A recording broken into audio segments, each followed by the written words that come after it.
Greetings. What's going on, Nivex? Nice to see you. Let's do this here. So yeah, I have a thing that I need to get to. So we're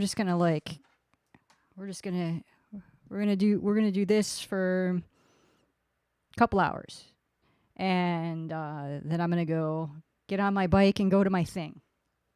So that's what we're gonna do. I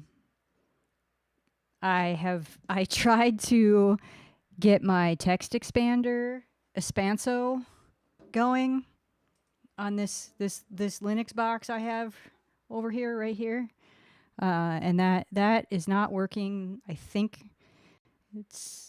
Wayland's support is kind of iffy. I know Nivix knows what Wayland is, so I don't know. But I got my time shift, my backups, my not data backups, but like system state backups going with time shift, and I took a snapshot, and I have successfully rolled back as well. So I feel like that's some progress on the things. So that's a thing. That's a thing that I did. So we're making progress, but I'm kind of bummed that I don't have my text expander, which is not as helpful for streaming as it is for like modding, because I do mod from this situation sometimes. If I'm practicing cello while I'm modding, I can kind of keep an eye on things over here, just like I do when I'm streaming. So that's kind of annoying, but the bigger thing that is sort of a friction point for me right now is I've got to get my Stream Deck working, and now that I have my snapshots working, I have a snapshot that I know I can roll back to, and I have rolled back once. So if I break everything trying to get the Stream Deck working, which is what happened before, which is what happened when I was testing out Ubuntu Studio, then I can just roll back to my snapshot, and everything will be fine, hopefully. So that's the state of the Linux situation right now. I also got my, you know what I need to do? I probably should plug in my Ethernet cable. That's what I should do.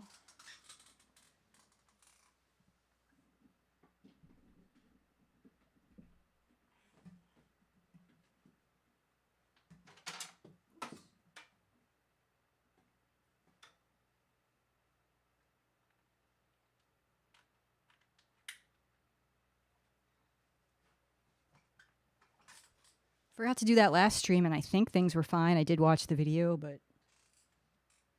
it's better to have that. Better to have a wire. Anyway, I went back to cello. I went back and watched. There's a really nice video of Helen Mountfort performing the Heart Afraid of Breaking. So last night I went back to watch that and kind of see what she's doing, and kind of how that differs from the fingerings that my teacher gave me, or kind of how he suggested we do things. And one thing that I noticed that she's doing is she's always using her pointer finger, her first finger, for all the left hand pizzicato. And I got a little bit of I talked last time about how there's some notes in here, basically the 16th notes in here are more ornamentation rather than strictly timed 16th notes. So I kind of got a better sense for how how she's playing them, which was helpful because there's only so much information that can be conveyed in sheet music. So so that helped. So anyway, I haven't warmed up. I did tune. I'm tuned down still.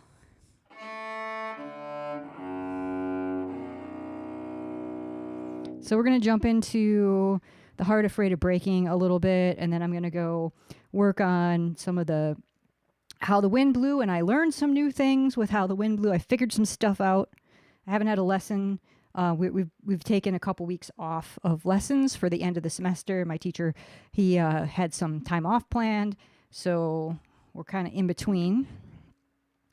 So I haven't had a chat with my teacher about some of this stuff, but I have lots to share and lots to ask him next time I see him, which I think will be next week.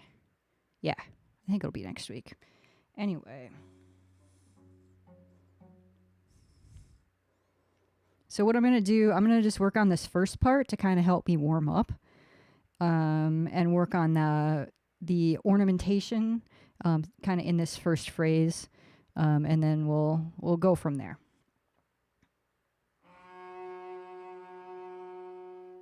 Okay, so this first note, I noticed in the video, and this is also what my teacher told me, is, and actually one thing that I noticed throughout is that when Mountfort plays this, she's playing a note without vibrato to start out with, and then she's adding vibrato into the note. So more like this.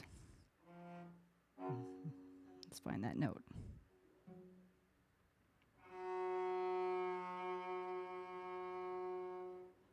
So like that.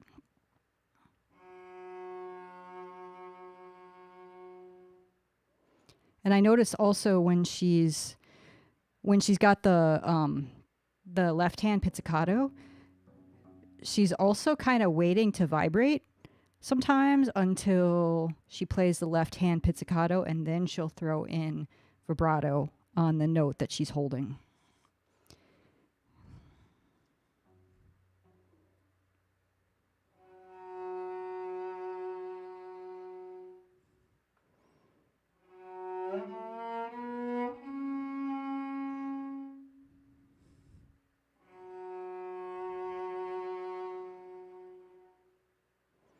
So just in that very beginning part, there's a lot going on with expression.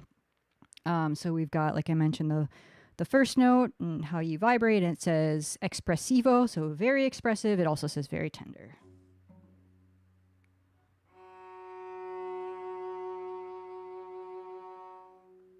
Oh, let's get my credit for this.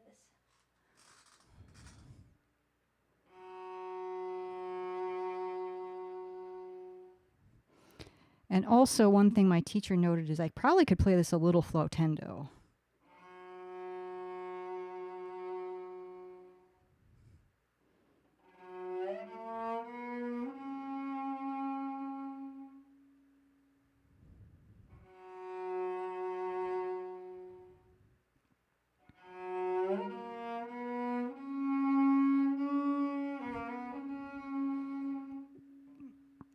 So that's where this is that,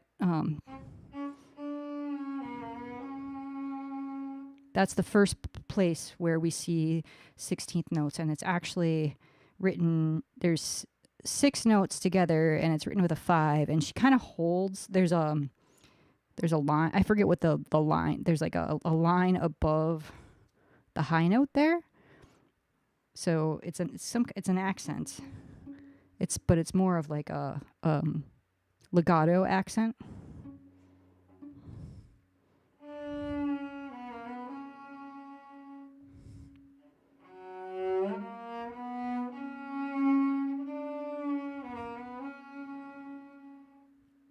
So let's just work on the whole first line. That's the end of the first line right there.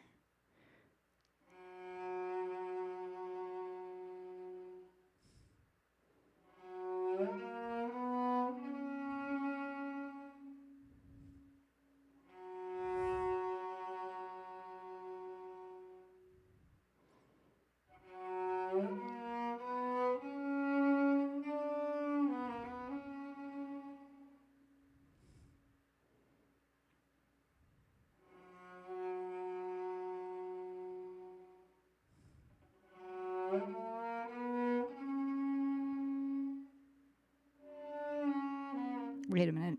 I skipped a thing.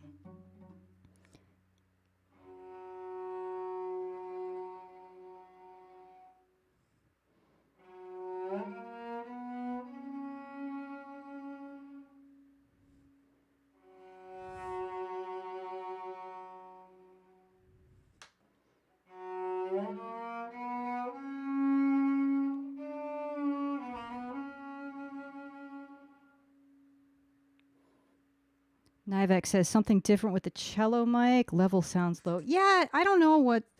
Oh, you know what? I was playing with the levels. I forgot to turn on the power.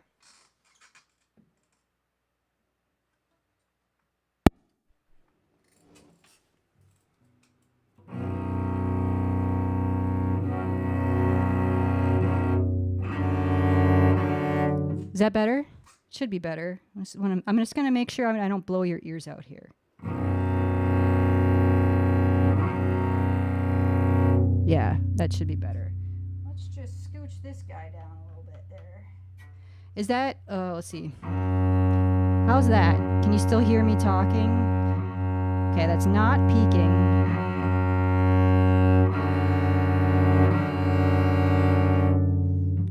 Yep.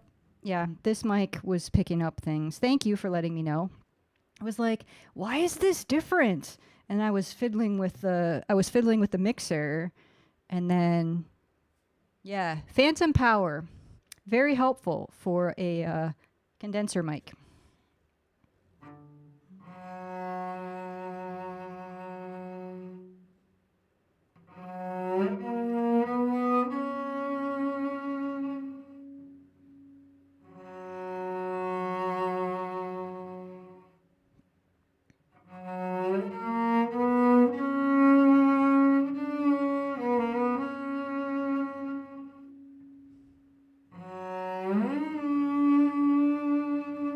So there, that slide there.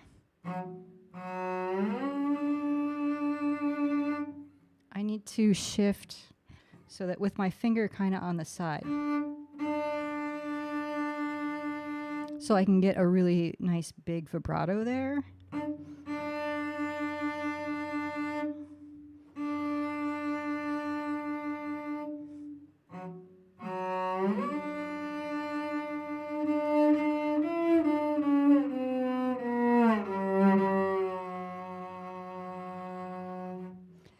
One thing that I noticed is different from my teacher has me doing a lot on my first finger because he likes to slide around on the first finger.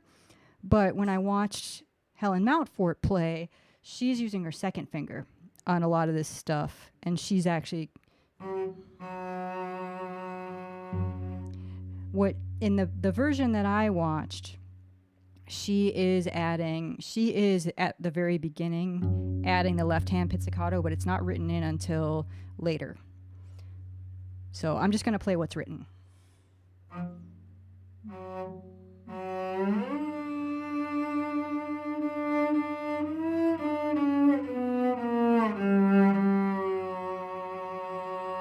And I'm holding, I need to do that faster.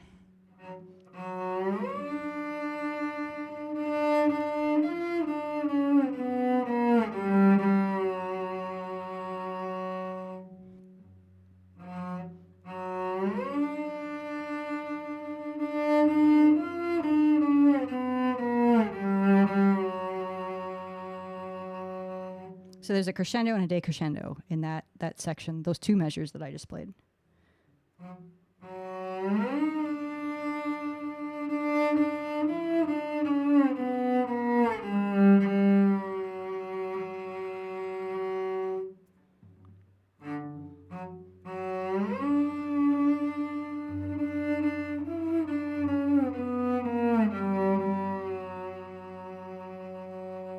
I think I want to make sure, I want to try and get quieter, more quiet at the end of that phrase.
have this turned here. I have the iPad turned sideways, so I only get a half a page at a time. Okay, so now I got my foot pedal going.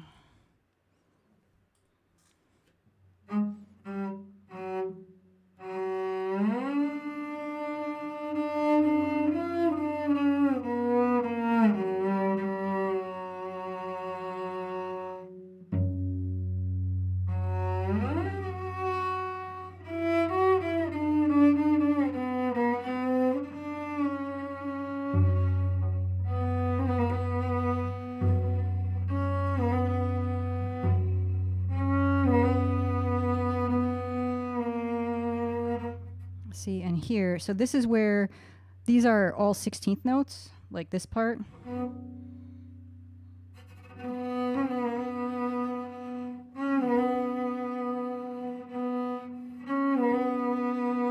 And that's where they're not actually 16th notes.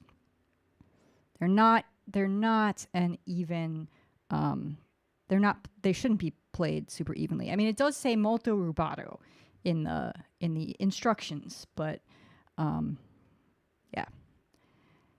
But when Helen Mountfort plays it, it's definitely clear that these are not all, it's not all an equal treatment on those notes.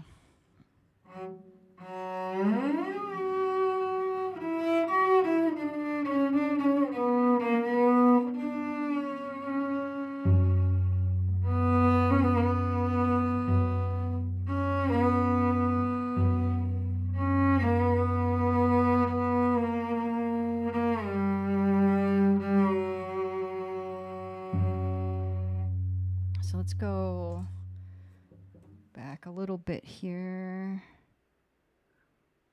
I'm going to need to figure out the dynamics here. I want to make sure, like, I don't think I'm playing enough different. So the very beginning is piano. Then, so we do the little main melody twice. No, 3 times. No, twice. And then we have mezzo piano, so a little bit louder with a crescendo. A couple crescendos. And then I'm not sure how loud we're supposed to be once we get to this part.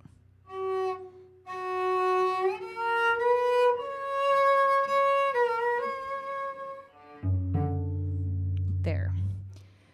But I don't think I need to work super hard because I've talked about this before, but it's on the A string. And the A string is just, it sounds louder to our brains and to our ears.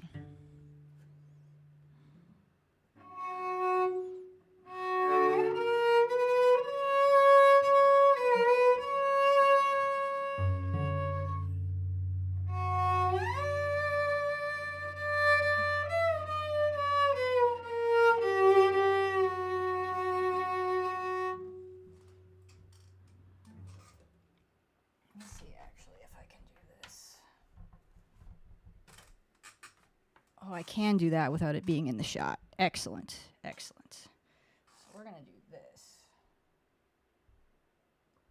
By the way, I got my new glasses that I've been waiting a month for. And in theory, they should make it easier for me to read my sheet music, which is good. Which is very good.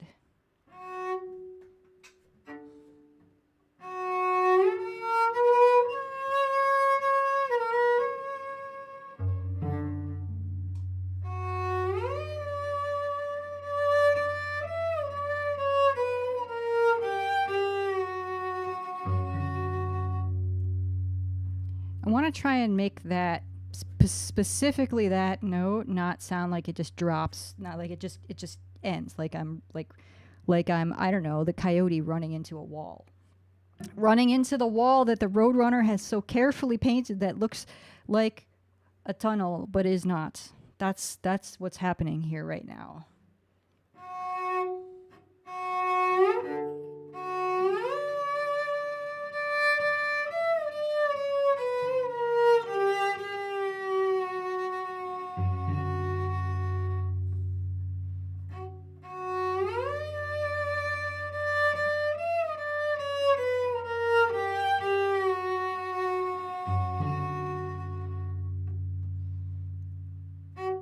And Helen Mountfort plays that long note as a 2. And it's a lot easier to do that left-hand pizzicato with the pointer finger than the middle finger.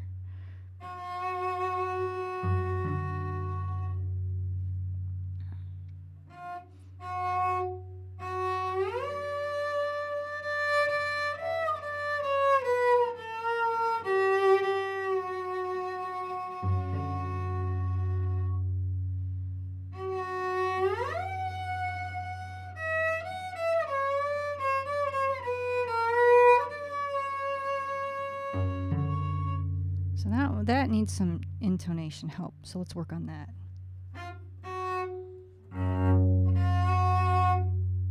And this is mezzo forte, so I should be playing this a little bit louder.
What am I reading here?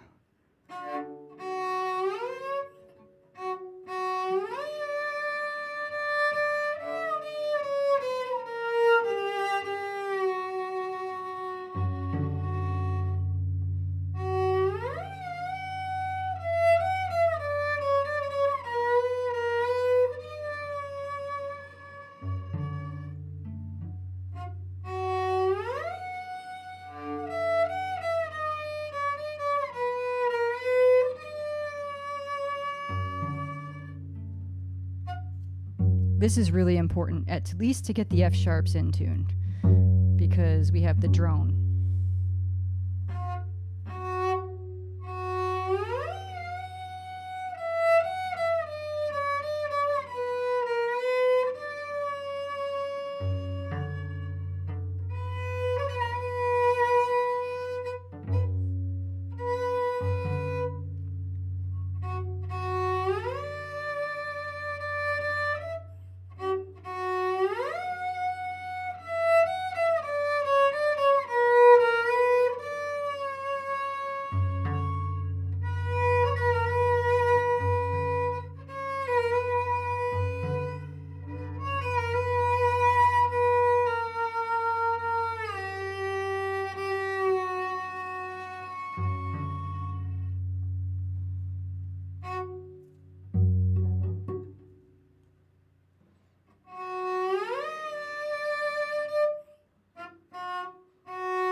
Let's go back to the beginning of that section.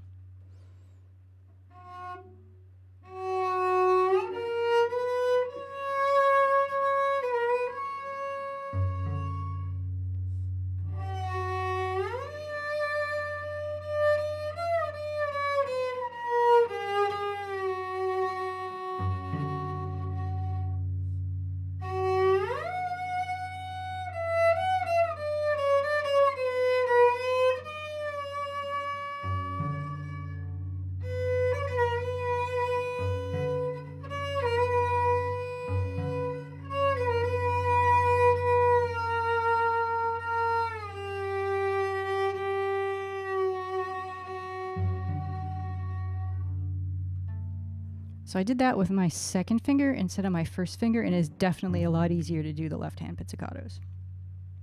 So I will talk to my teacher about that. We'll see if we want to make that change. So this next part, this has been tricky for me. Like I'm working on the rhythm a lot right now, and the expressiveness. So this next part here.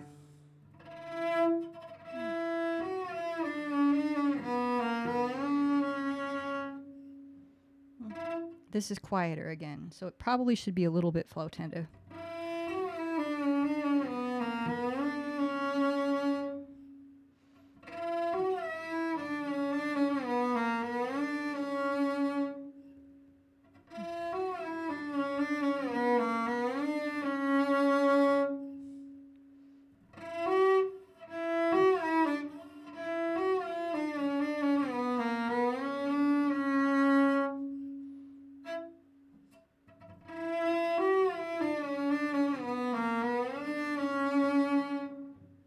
That's getting much better, much smoother.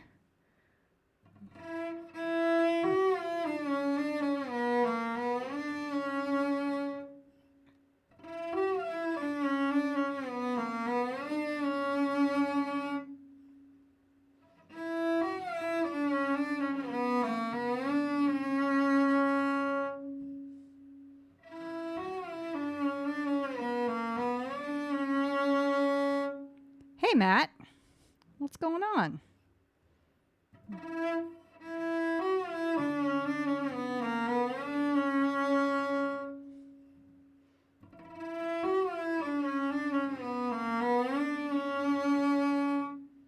What's up, Radamal? Nice to see you.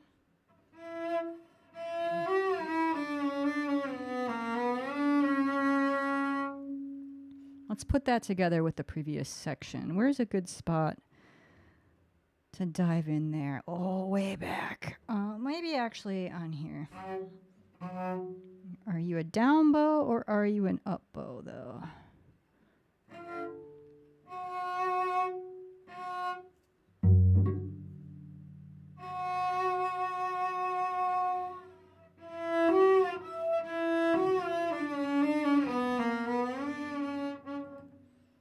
This is considerably UK friendly time stream. Yeah, that's because if you Matt, if you saw my mod chat things, my work situation has significantly changed.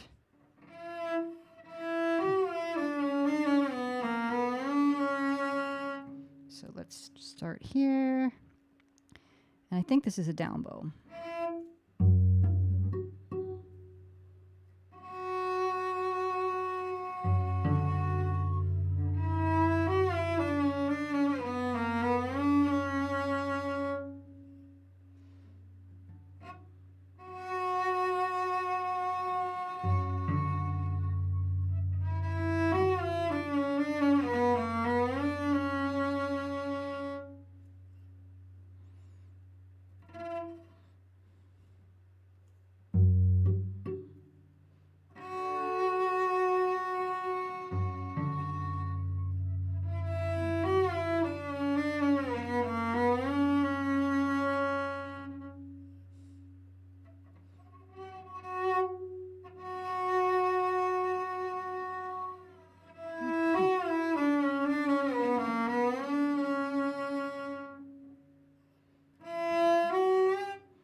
See, okay, so this next part, I'm just going to play it one note at a time. So this is faster, but the way that Helen Mountfort plays it, so that first part is written in 16th notes. And remember, 16th notes are not actually 16th notes. They're just kind of a guideline. These are 32nd notes. So I've been trying to figure out, and it says start same speed as semiquavers, which is 16th notes, and accelerate. So I think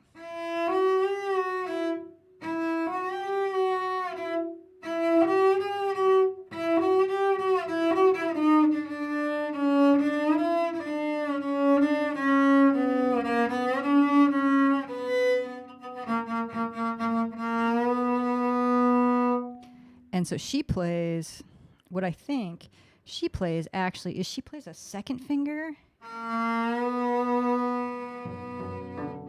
So she can hit those, the left hand pizzicato, because that's really, like, my teacher's has that as a fourth finger, and oh my goodness, making the pinky do that while you're also playing a note is like, I don't know, my pinky is not skilled enough. Maybe someday, little pinky, that if with enough practice, you'll be more skilled. But right now, you're a mess.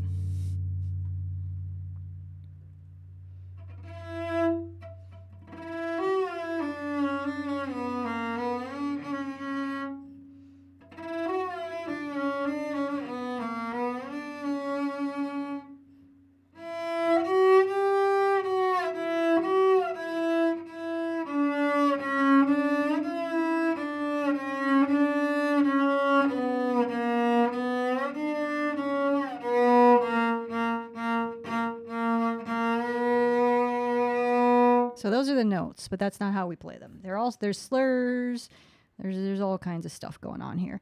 There are slurs, and there are no left hand pizzicatos in the middle, thank goodness, because that would be a whole thing. Yes.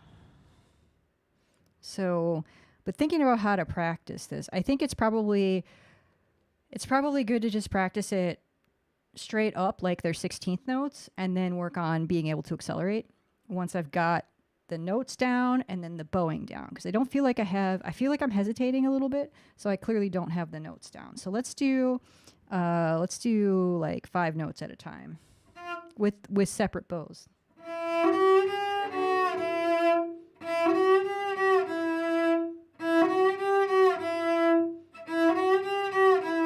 That's the first 5 notes.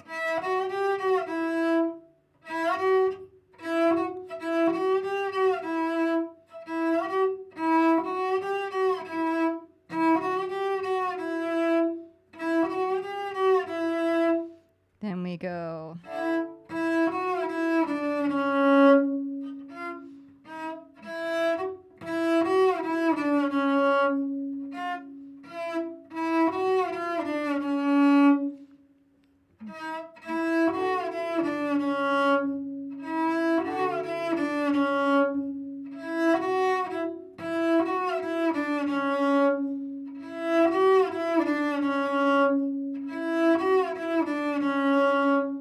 So if we put that section together.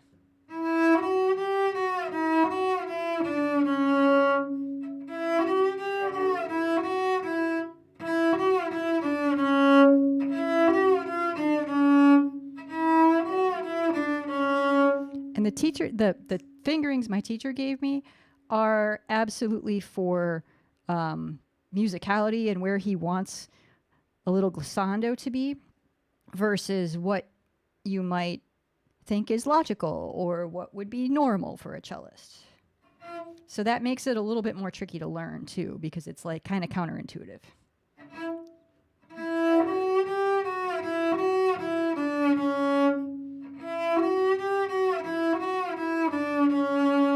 What's up, Tesno? Last day of my almost 3 months of traveling. Are you ready to go home, or are you bummed that you have to go home?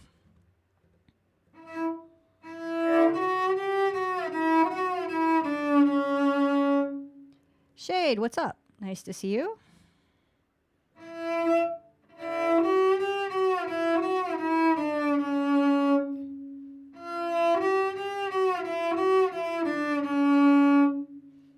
Kind of fried. Yeah, that's a long time to be traveling. I think the most I've done was 17 days. And that was a lot. That was a lot. I mean, it was that trip wasn't, that was, I did it twice, 17 days twice. And that was when I was following Garbage around, for the 20th anniversary tours of their first and second records. So it was like an intense trip anyway. Like there wasn't really much downtime. The only downtime was when I was waiting for trains. And that's not really downtime.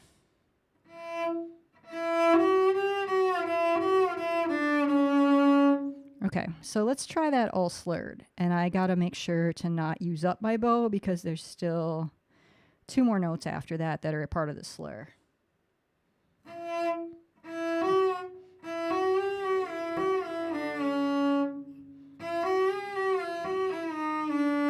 That was sharp.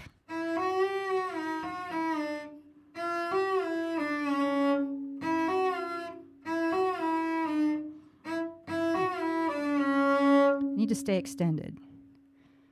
Even when I slide, I need to keep my fingers in position. I can't let them creep together. Yeah, Tessima says, but don't know how home feels. Yeah. Well, I hope it feels good, or at the very minimum, I hope it feels good to sleep in a bed that is yours.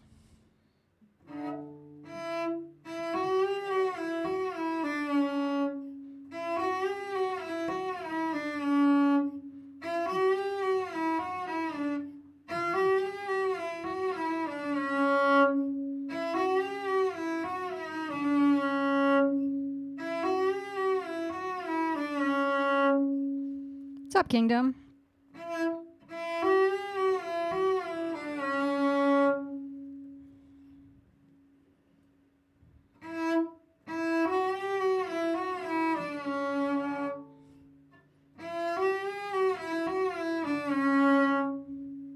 Okay, let's try the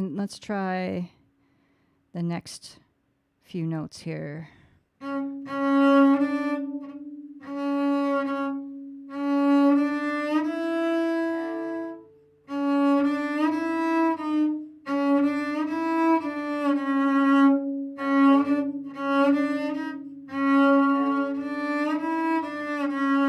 So here, if I am playing this, I'm unsure about the fingering a little bit. I think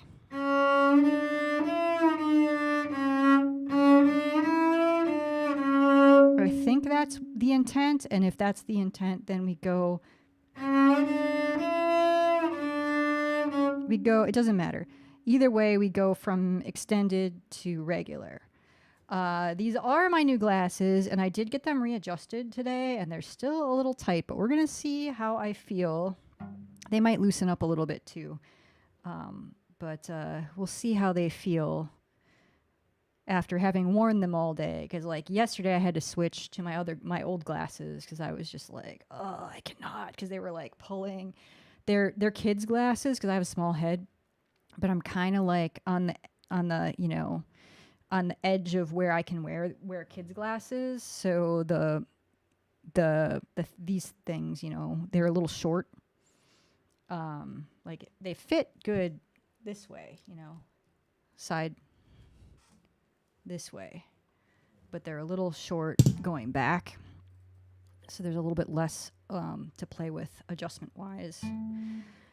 I would like to not have to go back to the optical shop tomorrow and get them to tweak them again, but if I have to, I will.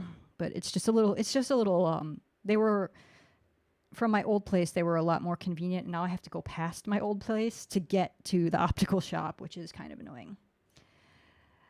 For them tight, well, yeah, tight enough is good, but too tight, like, because they were actually, like, when I took them off last night, there was actually, like, a big mark on the bridge of my nose, and then my ears were really hurting. So, like, there's a limit to that. I do like them to not feel like they're gonna fall off, though.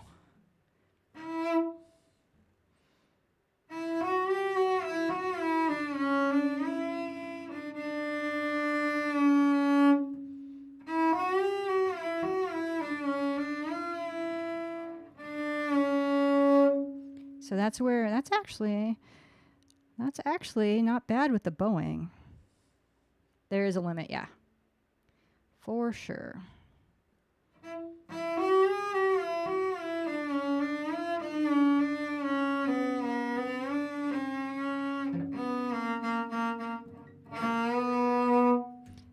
Actually, I couldn't even like attempt the bowing until just now. It's actually, let's just work on that.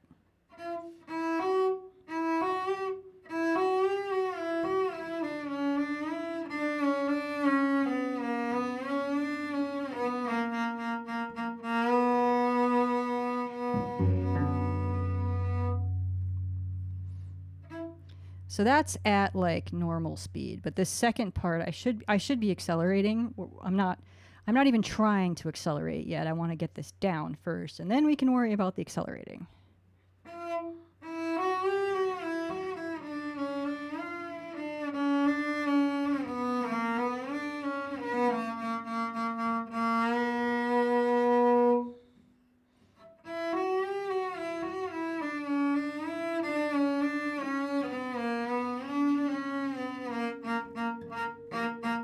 Okay, so what happened there is I didn't use enough of my bow, so I saved my bow, but I saved too much bow, so then I didn't have enough bow when I came back. I ran out of bow.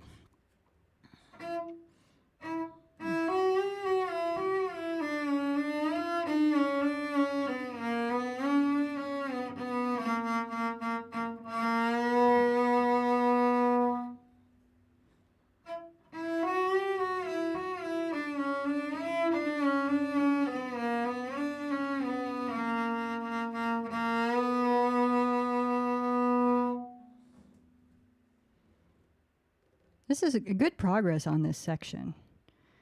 Let's go back to the first one. Need to build a bigger bow. Well, but then my arms, then you run into problems because your arms are too short. You have a bigger bow, and then then you're like playing, then you're like this, and then you got other problems. You got other problems.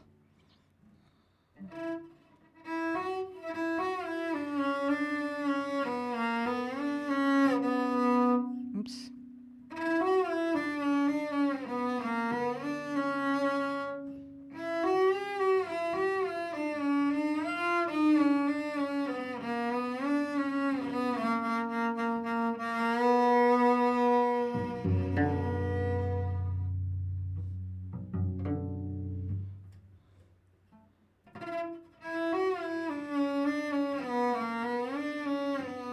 Wait. That's the shorter one. So what you're saying is you have bad bow management skills.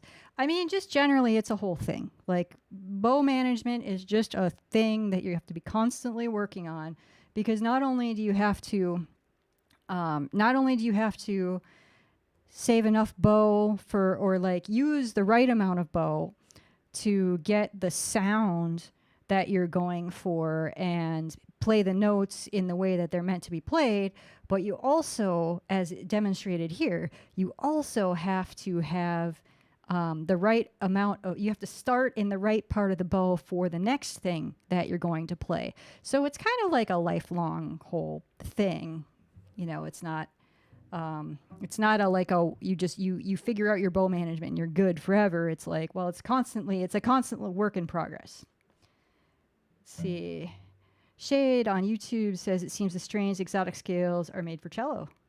Stuff still sounds cool. Yeah, so Shade, my cello is actually tuned down too. So we've got A and D are normal. So those are normal. And then I tuned my G string is now an F sharp.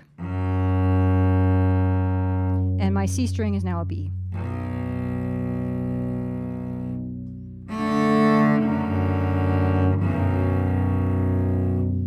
So that makes it sound cooler. And I'm not sure if this is in Phrygian, the Phrygian mode, or if it's harmonic minor exactly, but it's somewhere in there. Somewhere in there. They're explaining the mechanics and techniques that many of us have no idea about all that's involved. Yeah, it's a lot. It's a lot.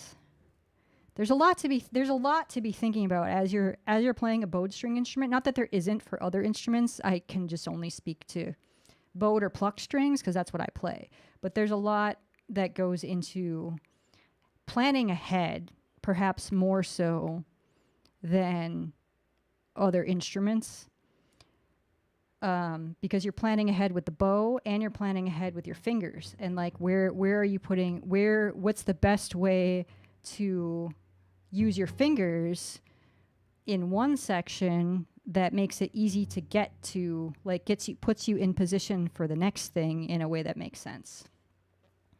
So Radamel says just got home from work, took a nap, and now I'm here. Excellent. Naps are awesome. Kingdom, I do watch other cello streamers. I haven't been on Twitch as much lately when I'm not modding, but I definitely have a whole list. There's actually in my Discord, I have a whole list of people. It's not super up to date necessarily with like who's active right now and who's not. But yeah, Muzi JB. Yep. I know her. Yes.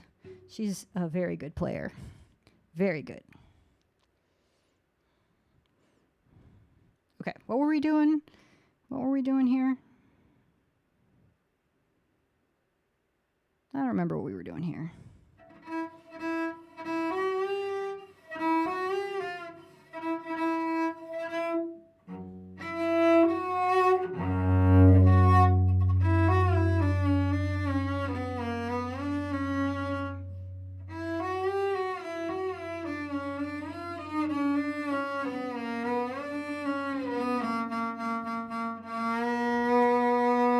Bow management, that's what we were doing.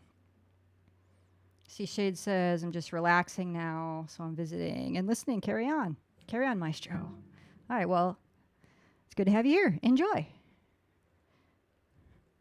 We're going to get into some screeching in a little bit on the other piece. Just fair warning. There's a lot of harmonics.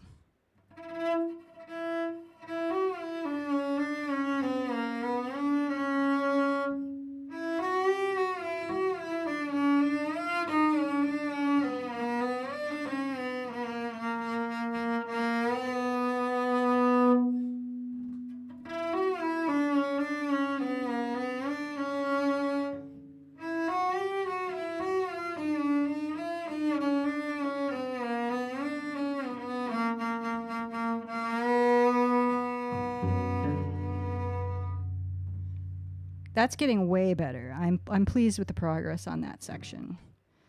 So yeah, so speaking of harmonics, let's switch to the other piece. Also by Helen Mountfort.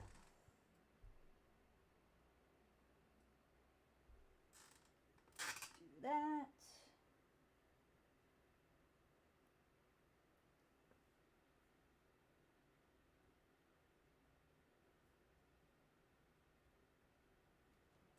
Okay, so How the Wind Blew. So this is, again, another Helen Mountfort piece.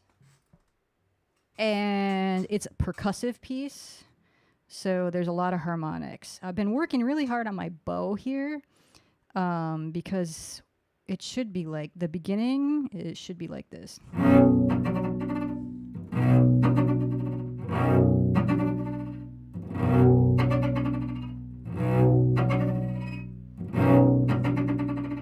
So I actually was playing my electric cello, which is sitting, you can kind of see it, sitting behind, in the corner here behind my cello stand.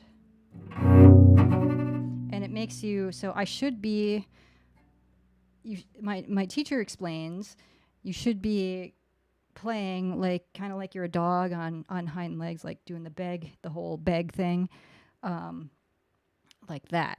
Right, and I'm not good at doing that, but I have to. My electric cello, because of the way that it's oriented, I have to be more like that. And I've noticed since I was haven't been playing my electric cello a lot, but even just playing it a little bit over the past like week has kind of gotten me on my acoustic cello now to be a little bit more like this, which is really helpful for this part because because the bowing, I need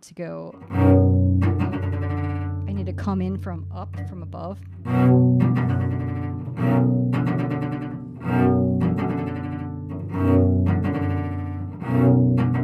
I've been doing a lot of this.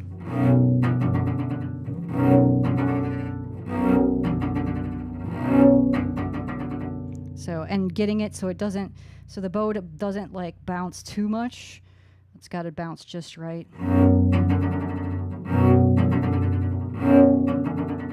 And I'm also supposed to have my left hand where I'm like barely holding the bow, and that's kind of hard.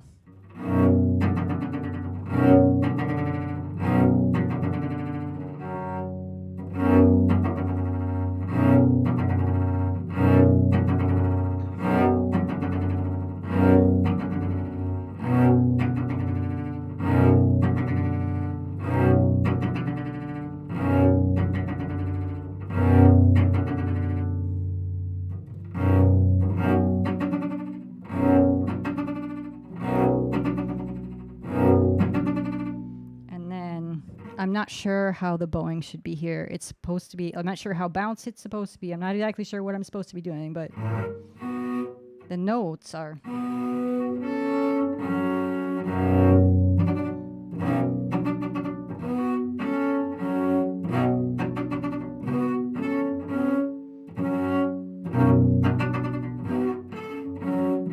I'm also not sure we're supposed to be up bow or down bow, because if we start, my teacher really wanted to start on the first double stop, the low note. He wanted that to be up bow, and then there's a tie on 4 notes.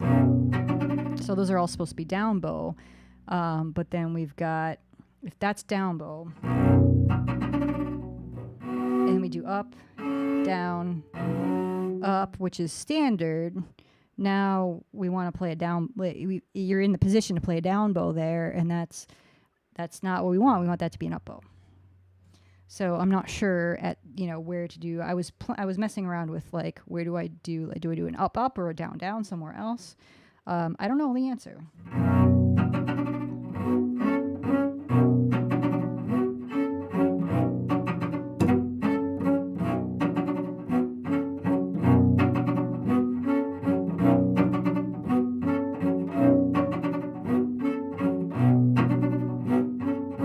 And unfortunately, I was not able to find a performance of this that had video. So I couldn't watch the composer.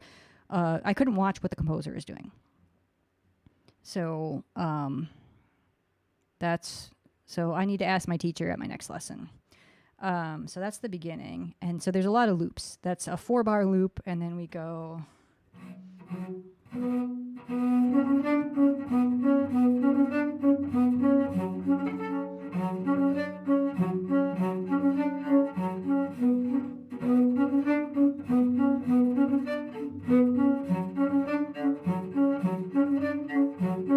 And then we have the main part again. What's up, Cathedora? Oh, I don't have a Stream Deck anymore. I don't have my Stream Deck.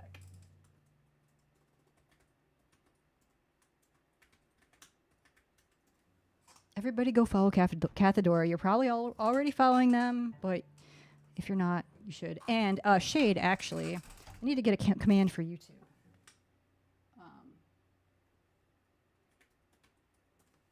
But if you like Minecraft, Cathedora, that's their username on YouTube.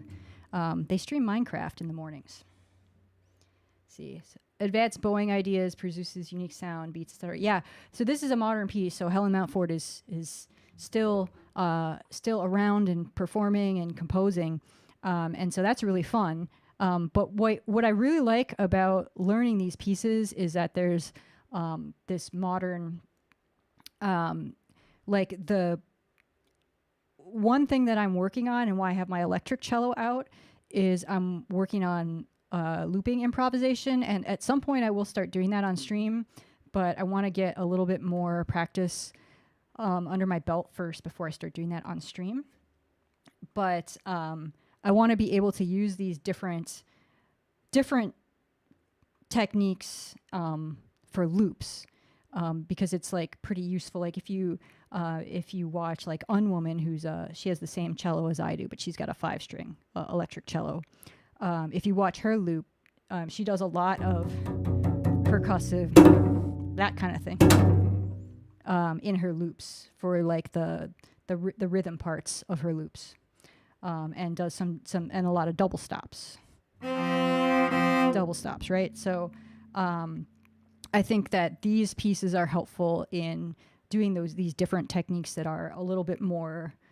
I mean, it's not that you won't find this type of technique in classical, but it's definitely sort of much. It's less. It's, I don't know. It's just more modern. It's just different. So I think that this will go hand in hand with some of the looping stuff. So let's work on this. I've been working on this. Just getting this pattern down, it's not very difficult. It's just been, it goes like this.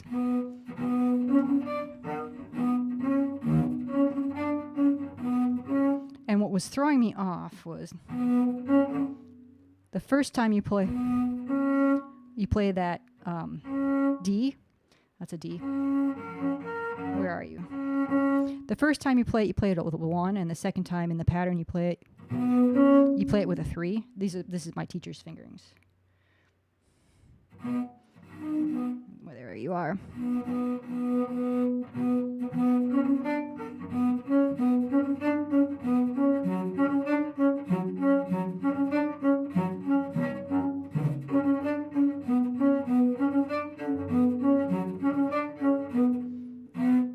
And then I wrote in more fingerings to remind myself when I need to actually move my hand.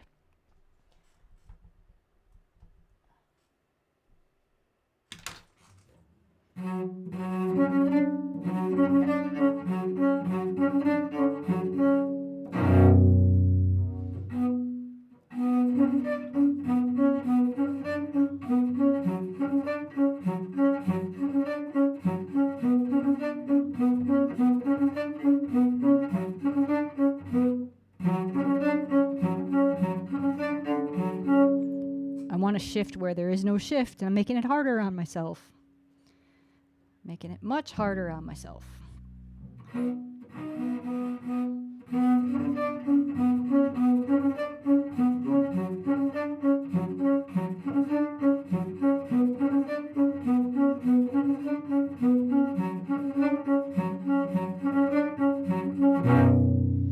So that's getting better. I couldn't even I did that without hesitating either, so I feel like that's getting a lot better. So let me go through that part a couple times. It shows up in multiple places in this piece.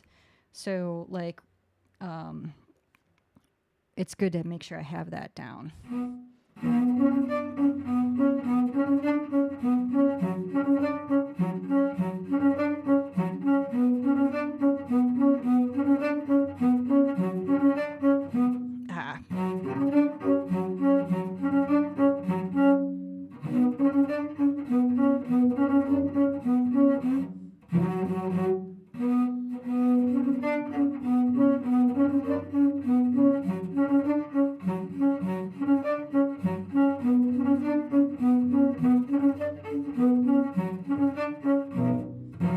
Okay, let's write that in.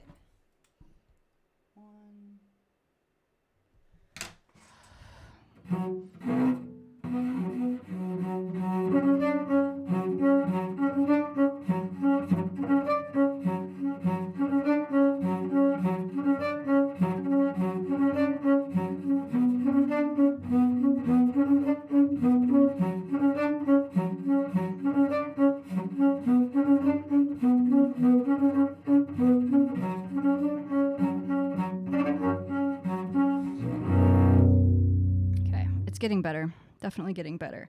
So then we do the first part again. That part. And then there's another pattern.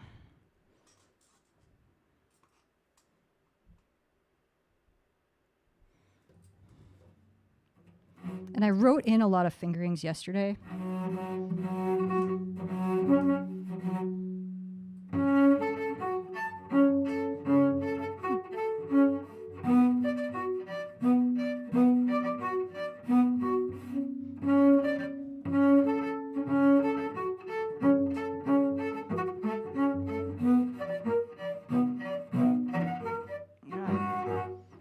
Make sure I have my finger in the right spot here, my left hand. I can just bar this, but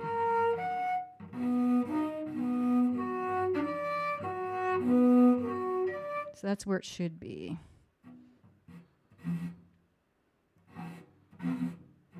And I have to also, on the thing about harmonics is I have to have only one finger touching the string at a time. So like here, on that note,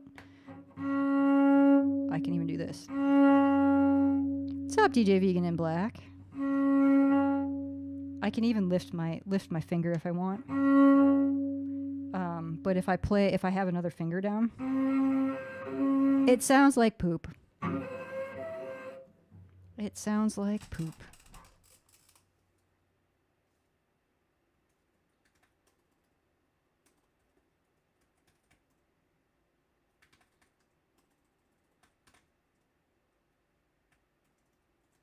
Everybody go follow DJ Vegan in Black. She'll be online later this evening for a set of dark wave, goth, industrial. It's tonight goth night? I looked at your post and I couldn't remember. I can't remember what I read. But go follow DJ Vegan in Black if you're not already. See, Shade says, sounds like a stressful movie scene theme, like the feeling of uneasiness or something, uncertainty vibe. Yeah, I really like this piece. What's up, Rocker Man? Good to see you. So let's get this pattern down. It starts on the G or the F sharp string currently.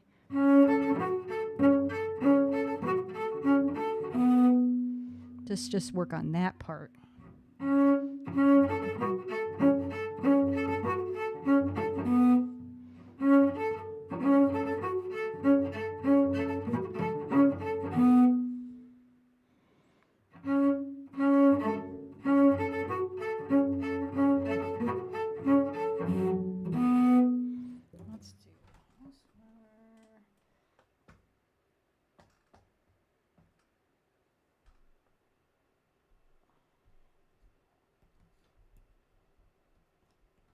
Had a different shorthand that I'm using here that I like better.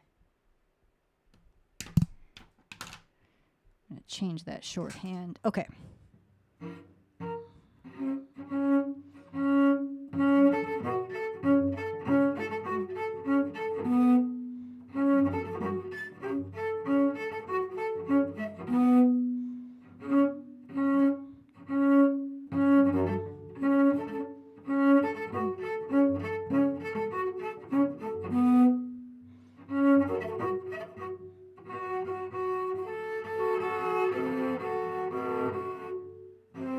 Just had lunch. Nice. What was for lunch?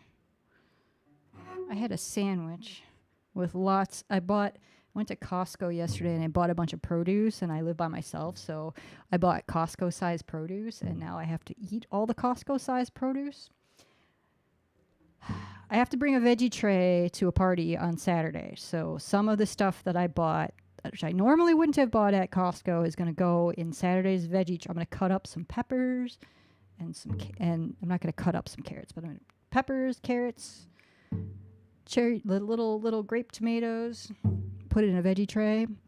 But I bought a lot of produce, and I'm still learning. I'm still learning how to what things I can buy in Costco size things and what things I should not buy in Costco size. Peanut butter and grape jelly, nice, very nice.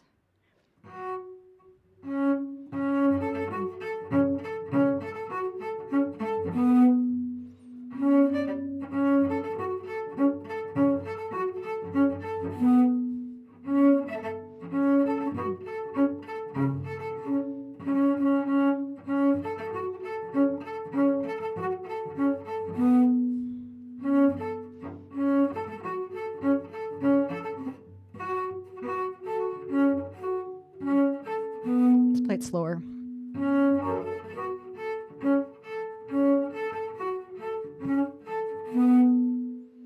What's up, Biocane?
Okay, let's work on the next pattern here, the next part of the pattern.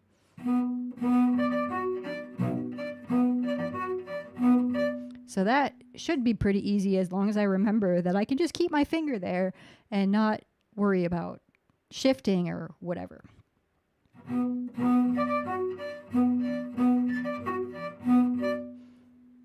So let's put it together.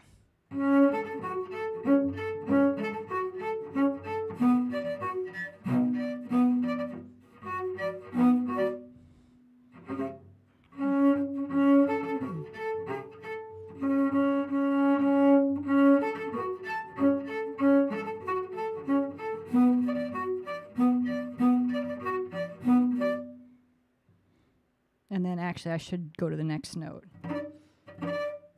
which is here.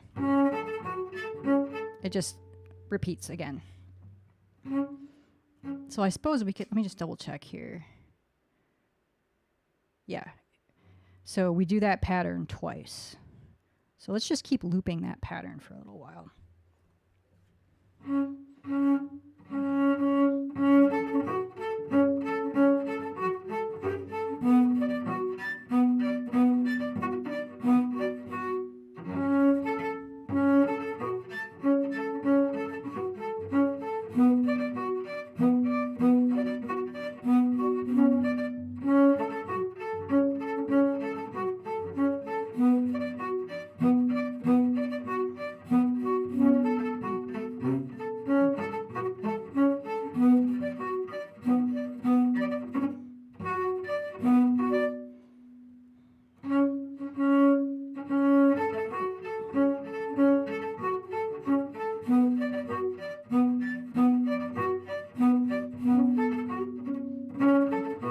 Play it slower, because when I come back and loop, I'm like, oh, I don't remember how to play this.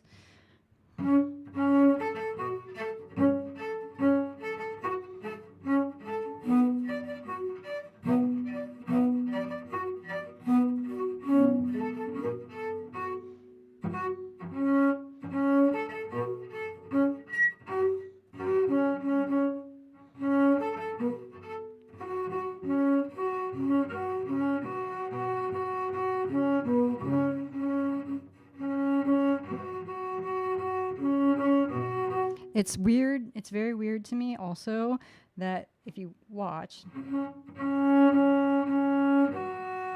if I play what would if I was playing not harmonics, we would have a higher note and a lower note, and they're backwards with harmonics. It's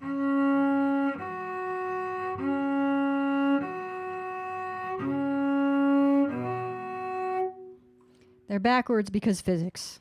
That's why. So that is definitely contributing to like the mental load that I'm trying to overcome.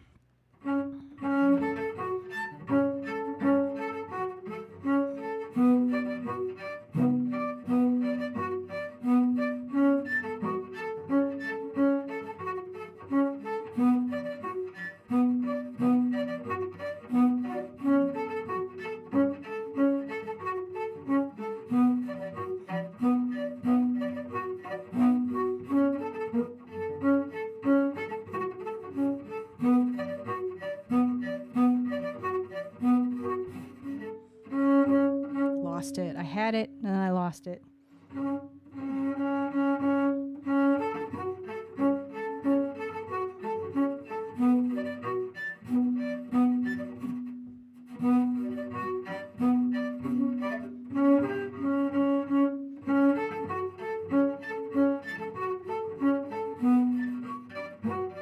Okay, what's happening is my left hand isn't, I'm getting lazy and I'm letting other fingers touch the string.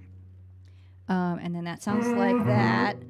And I'm also moving my hand around. I need to keep my hand in the same spot. See, Iocane says it's so annoying how necessary repetition is. Yep. There are a number of fingerpick guitar songs that I have to practice, otherwise I completely shit the bed. Yes. Yes, and like the finger picking, like I know like Joe plays violin, says like sometimes she'll, when she's practicing like a finger picking pattern or just some kind of guitar pattern, she'll just get her guitar out and sit and and kind of just like mindlessly go through those repetitions, you know, to really dial things in while she's watching like anime or something.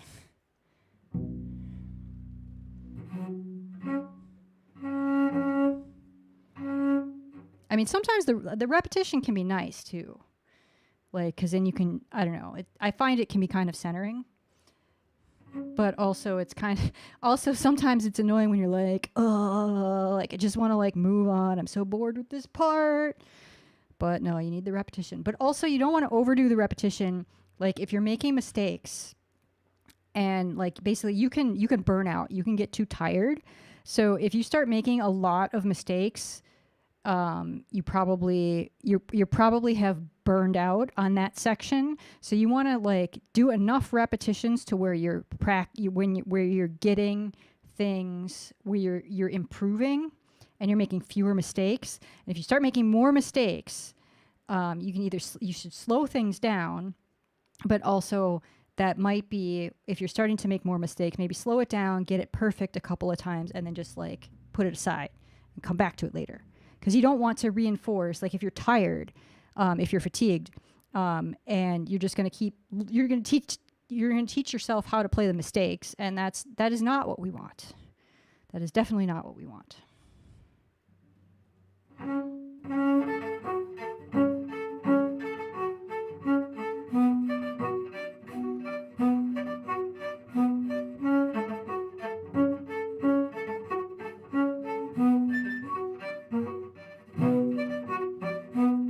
So let's slow this down and I'll play it I'll play it like once or twice perfectly, slowed down so I remember how to play it, and then we'll move on to a different section. Because like I was talking about, I'm starting to make mistakes. Always slow and then speed up. Yep. Then forget that, slow down again, rinse, repeat.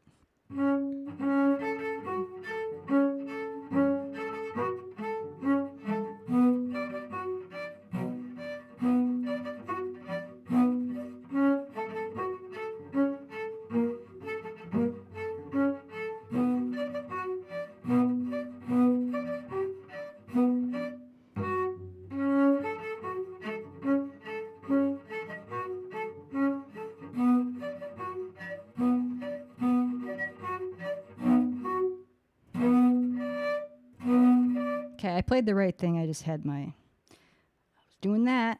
And we got that. Okay, what else do we have here? Okay, so let me just show you, I guess. Let's see. So then play that part twice. Then we go back to the beginning part, and then we have something new. And this is the thing that I figured out. That I got figured out. So, and this is where it's gonna just, you know, fair warning, this is where it might get a little screechy, but we've got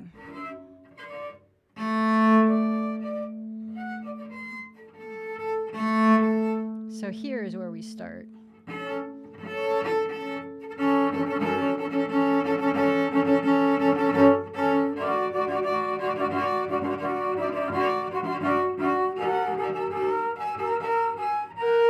So here it goes.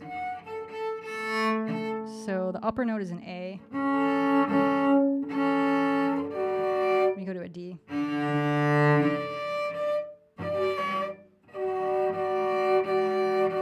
Then we go to an F sharp. It's right there.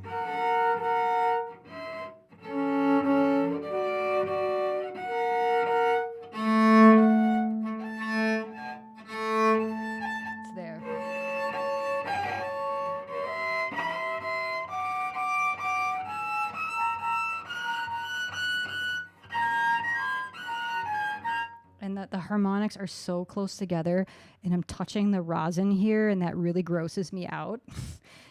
Like touching rosin is like, ugh, yuck. Let's see. Shade says, truth, many guitar player or musician practicing while eyes on the TV. I mean, it's maybe not the best thing to do if you're not like focused, but sometimes with repetitive stuff, it's not so bad. Bring on the squeal. All right, excellent. See, Rocker says, is it hard practicing without hearing the other instruments playing this song, or is it easier? So in this case, most of the stuff that I'm playing is solo cello. So this is actually solo cello. Like there is no accompaniment to this. And this whole work, it's called the Naked Cello. And if you type exclamation mark Mountfort in the chat, I think on YouTube and on Twitch, you'll get a link to Helen Mountfort's work. And also on YouTube, it's in the description. Yeah, so, but like when I played in orchestra, I played violin in orchestra, and I would be rehearsing. Most of the time I was rehearsing in class with the full orchestra. But practicing at home, I always like knew it was actually a crutch, I think, that I had, but I always knew what the other parts sounded like. So I would hear the other parts in my head. But when I've been practicing, like for when I've worked with a piano accompanist, I do make sure that I practice with like a backing track or something to that accompaniment part, so that I at least I know what to expect. But it is tricky when you're playing without a conductor. You can play with a metronome or whatever, but like when you're not playing with other people, it is a little bit different. You've never seen anybody do that on a cello? What, go up here? I mean, you usually don't. I mean, you can play above the fingerboard, but it's not a thing that one does all the time. It's not a thing that one does all the time. Okay, so it starts here.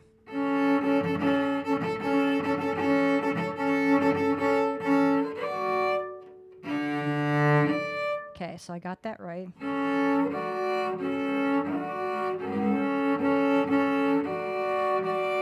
It's really like kind of like the next harmonic on the string.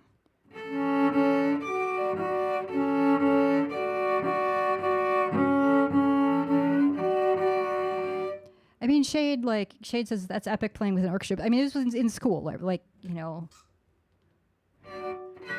So it wasn't like I was playing with like the Minnesota Orchestra or the Chicago Symphony or something like that. I'm definitely not good enough for that. I'm not even good enough to audition for that.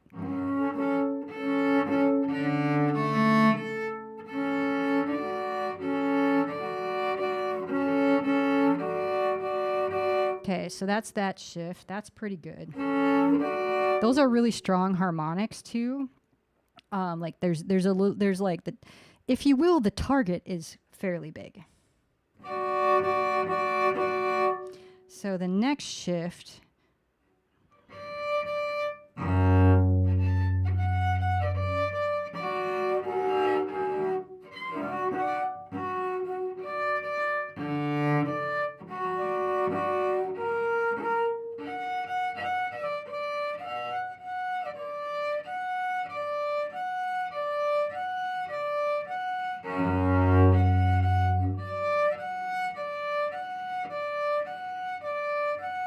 Okay, so that's the shift on just one string. Now if we play both strings.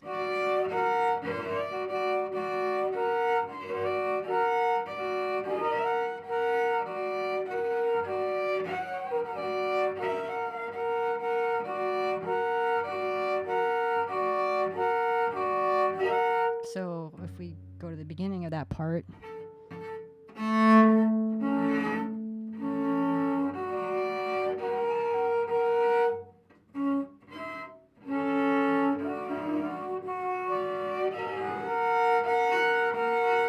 Cathedora says, wee woo, ambulance is on its way.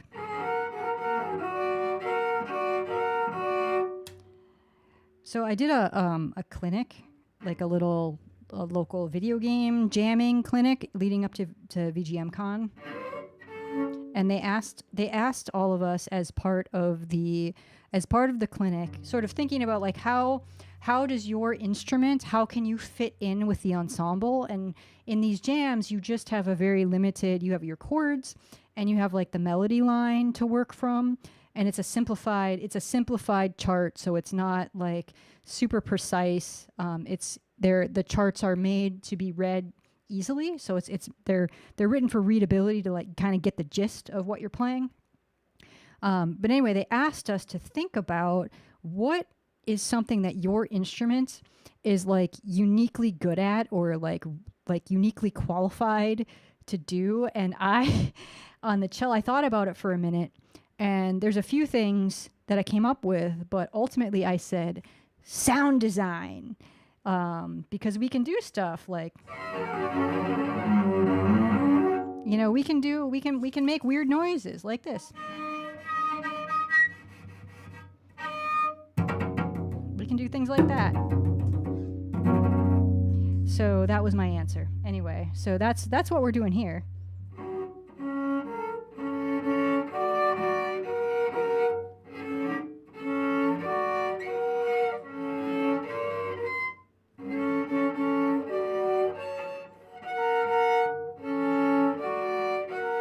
It's kind of a sad version of La Cucaracha.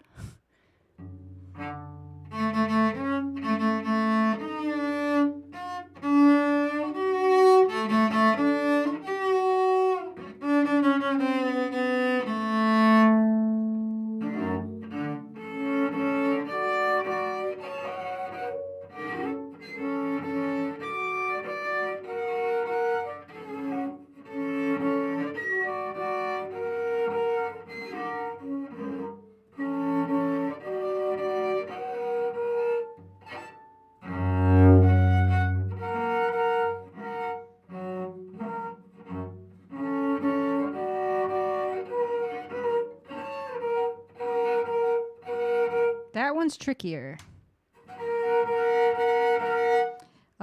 And then we go up to an A.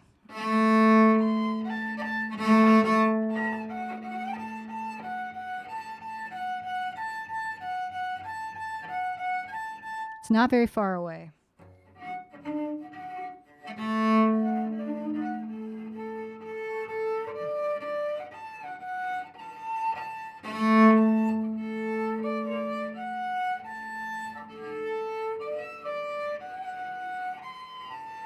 I overshot it.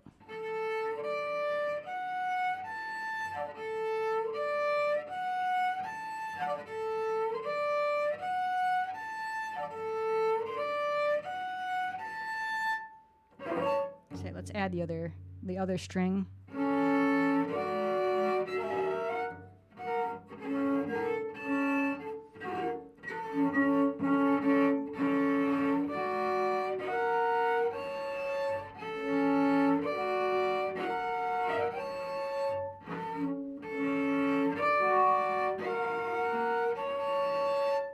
Okay.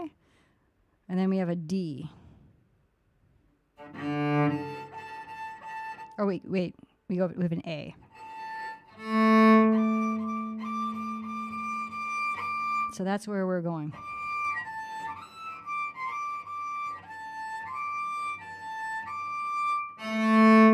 So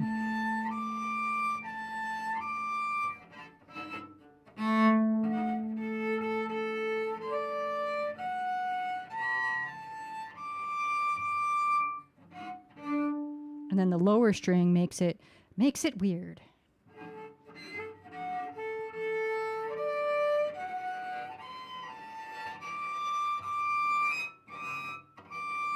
And I got to be careful not to go too high, because there's another harmonic right there.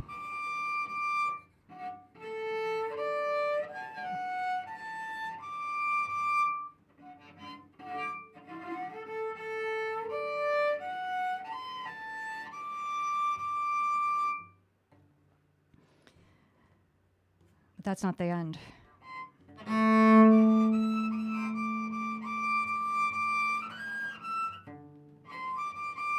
And we have a C, a D, and an F sharp. So we're going up by like, a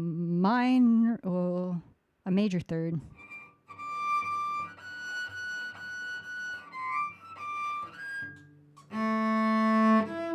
Wait, no, that's not, yeah.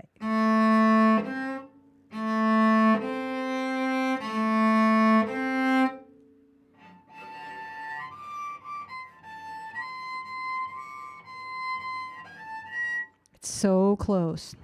It's going to be really hard to hit that precisely.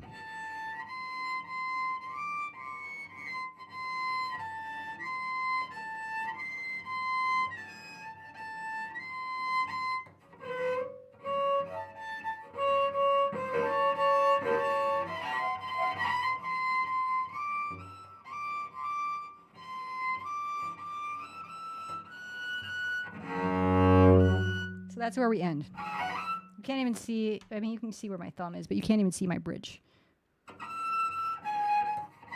So that's, I'm gonna stop with the harmonic torture, and I'm gonna wipe my strings off because I feel very gross.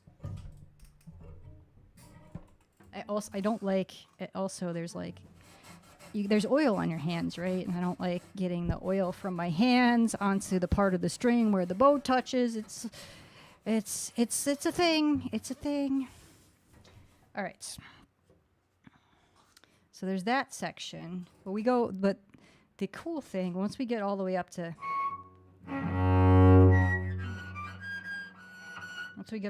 here, we get to do that. And then go. The beginning. We have the beginning part again. Then we do.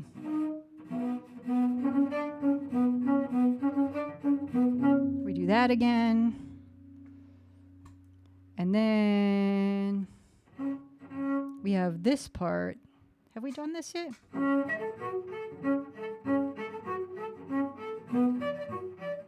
Yeah, we've done that. So we've got that again. And then we've got more harmonics. And this is where this is even harder. Because they're not like on the other harmonics, they're a fifth. Well, they're not actually a fifth apart because of how I'm tuned. Because I'm tuned, this is it's a minor sixth actually. The entertainer.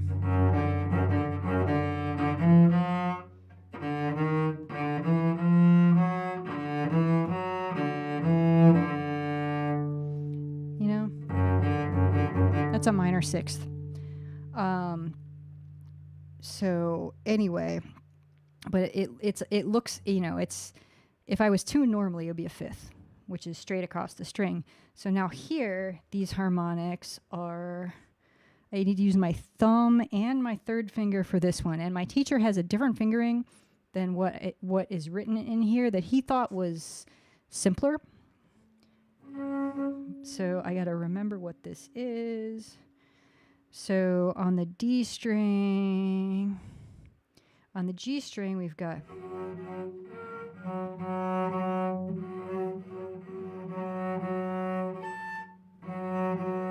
on the D string.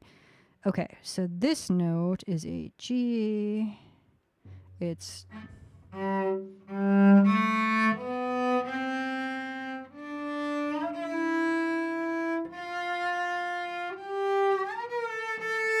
it's an A.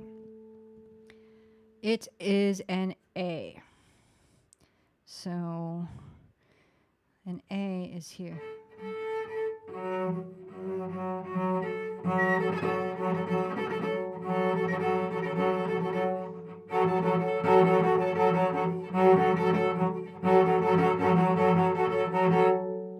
And then it is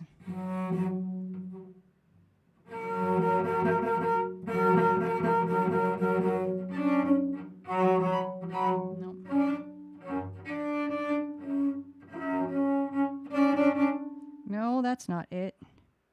So we've got a G and an A.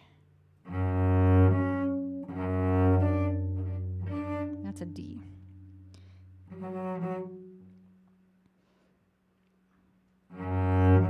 So here. That's where it is.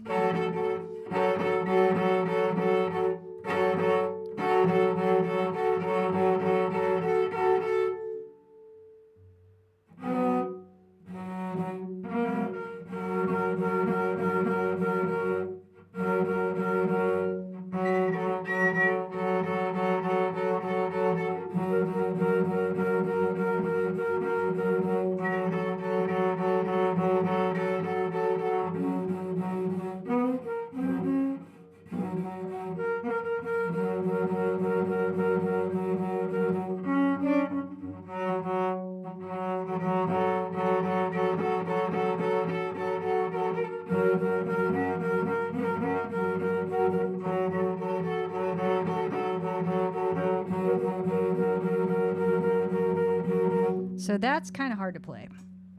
And then that's what's written in the score. Shade. See, Shade says, all right, I'll look for the electric cello when you play that in the future. Yeah. Hopefully soon. Hopefully soon. But I think my teacher, I was unsure of his notation because guitar brain and cello brain were fighting in my head. And I was like, I don't understand. Like, what do you, this is not how I would write this. And I don't understand what you're doing. But he has this, instead of on the C, instead of, I think he has it going like this. He had thumb. And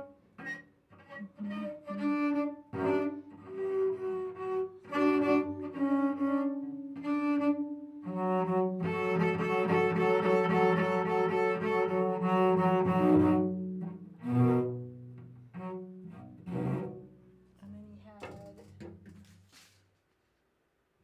a one.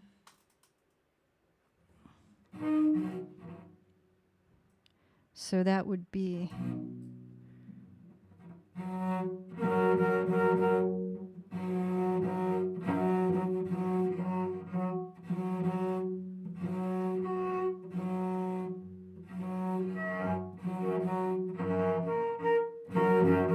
right here.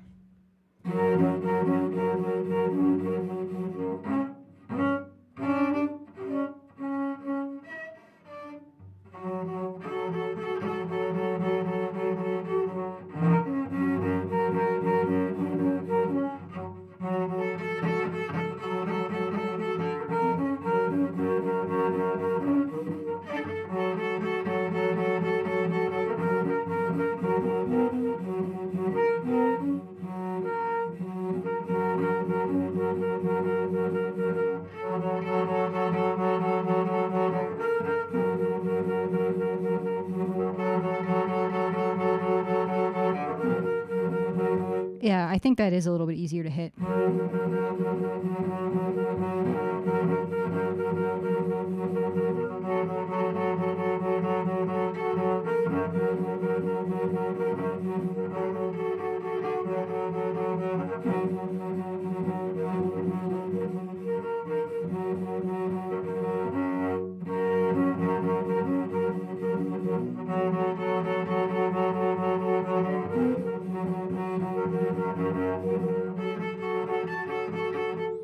So yeah, it goes.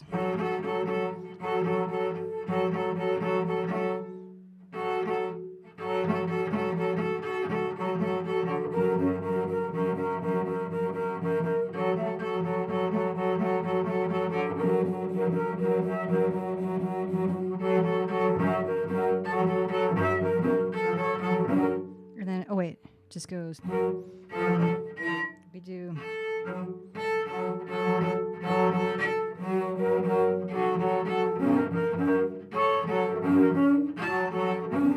And then it just, oh, and then it goes.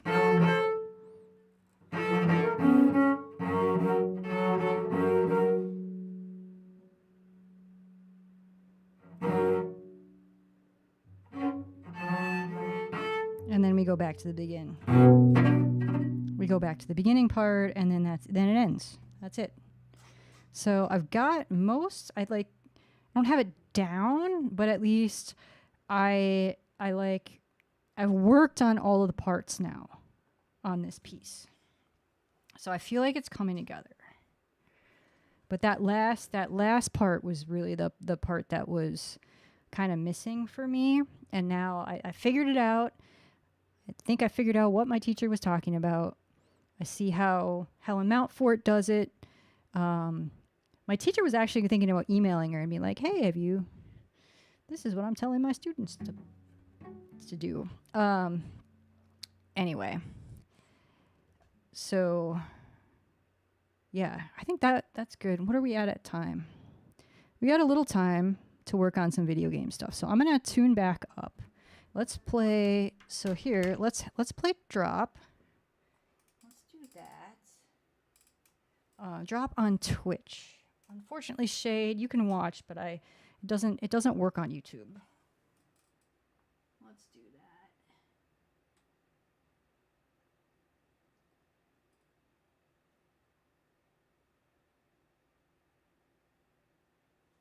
I'm going to mute my mic so you don't hear my chair squeaking.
Very nice, Iocane.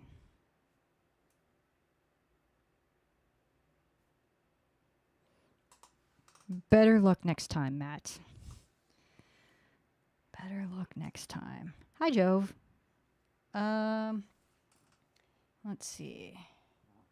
I'm just picking out what I want to work on here. I got a list.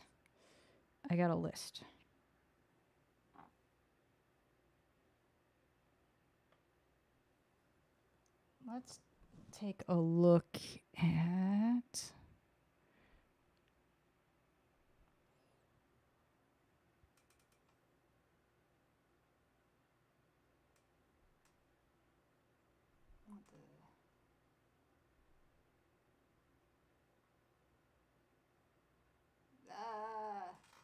I remember how to use my sheet music program.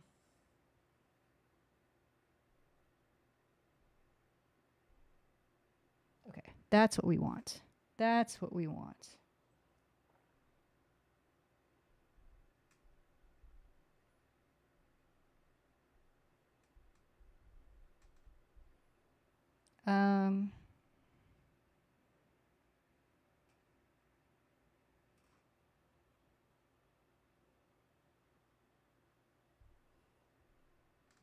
What do we want here?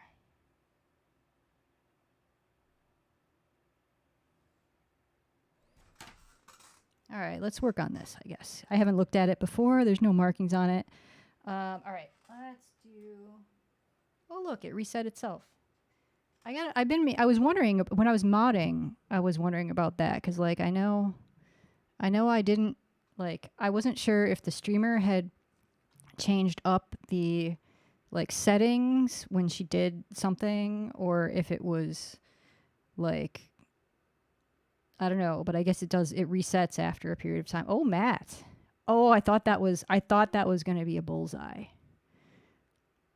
I'm watching. I should watch over on the Twitch side, so I'm not spoiling anything. Because if I watch an OBS, I see it before you see it. That's a thing. Okay. Oh, Jove, that's a very nice emote you have there. Very, very nice emote. What is that?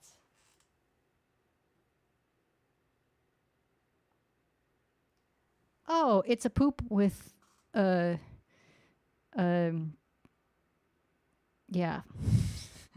Anyway.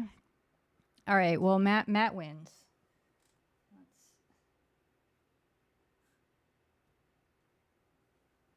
Let's come back to this. All right, so I don't exactly remember how this one goes, but let's work on this one for a little bit. This is the shop theme from The Legend of Zelda Ocarina of Time, and I know once I get the melody, and I'll have it. But let's do this.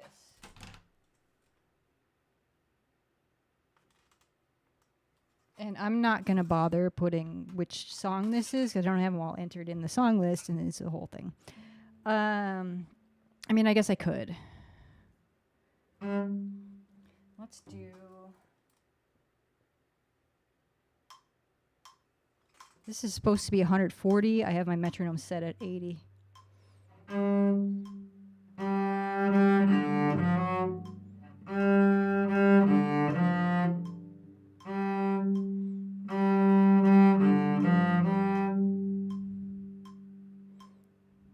Let's actually skip the intro.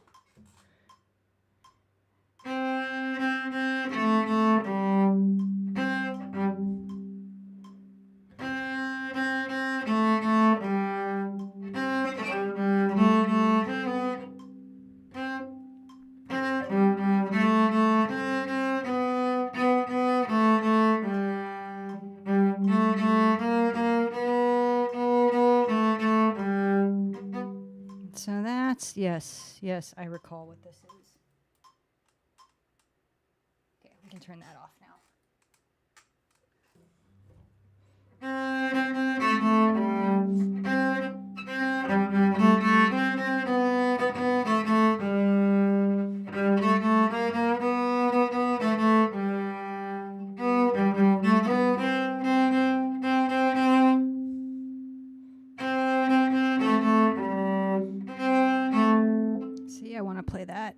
has a quarter note and it's not.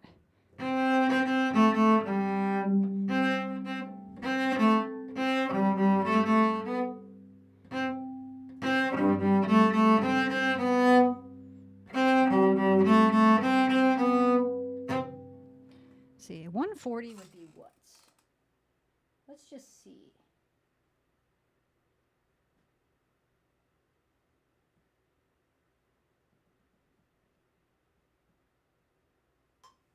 That's 140. We're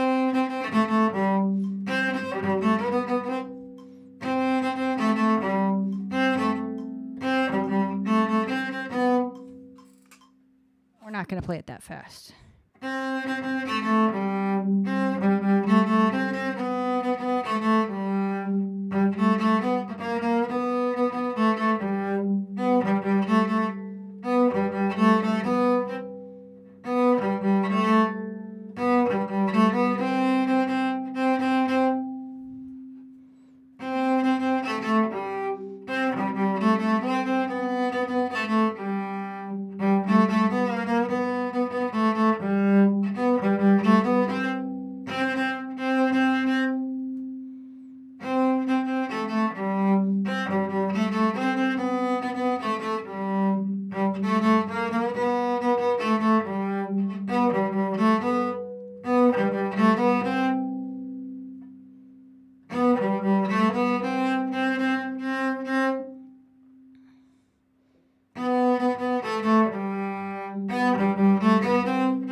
Okay, so that fingering is boring. I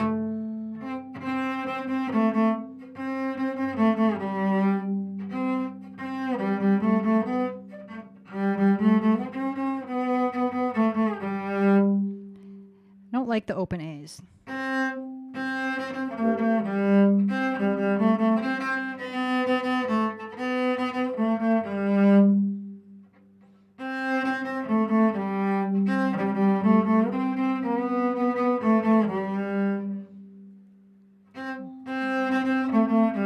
I do like that. Start that with a 2.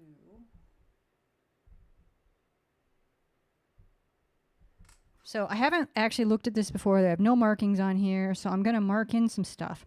And then the purpose of what I'm doing is, number 1, to get better at reading, at sight reading. Number 2, I mentioned my electric cello and looping. I want to do some looping with video game music, and so I'm picking out a few. I'm just kind of going through a few songs that, like, this is a pretty simple melody and stuff, so I want to figure out just a very basic loop. Like, what would I do for the rhythm part here? But I want to get kind of just like learn the melody part first, put some fingerings in to get that figured out. But the nice thing about, so this is just from vgleadsheets.com, and it's made for video game jams. Like, that's the whole reason that Jer Roke and the other contributors, Jer is the editor-in-chief, or like the main, he's the main editor. That's why they started VG Lead Sheets, was so that people could more easily join in on a video game jam, because this collection of music that I have here, it's over 2,000 pages of PDF. See you, Rocker Man. Thanks for hanging out. This is over 2,000 pages. This is a very big PDF. And I was actually looking at the Zelda, specifically the Ocarina of Time collection. I was like, oh, like there's a handful, there's like some of the big hits, if you will, are in here. But there's actually, even though this game has been out for a while, I looked at like the Zelda wiki or whatever, and there's like 80 different pieces of music in this game, and there's maybe 8 to 10 at VG lead sheets. So even there's still a lot of music there's a lot of music in there, but there's also a lot of music that isn't in there already. So it's like, okay, well, all right. But anyway, my point being, these are the VG lead sheets was built for jams, so that because the problem they were having, as they understand it, was there'd be a video game music jam, and then people would show up and somebody would call it a song, and somebody and not everybody would know it. And so, like, how do you do a jam? It's a lot harder to do a jam when not everybody knows it. So at least if you have a lead sheet to go from, everybody can kind of find their spot in the ensemble, if you will. So because it's made for jams, they have rehearsal marks in here. So like there's the intro is the stuff before A, and then A is that loop I was playing. Like when you're sitting in a jam, people will say, we're going to loop A. We might keep looping A for a while, and different people might have solos and like kind of take turns on solos. And then, okay, then we're going to go to B, which is the next loop, which is the next section.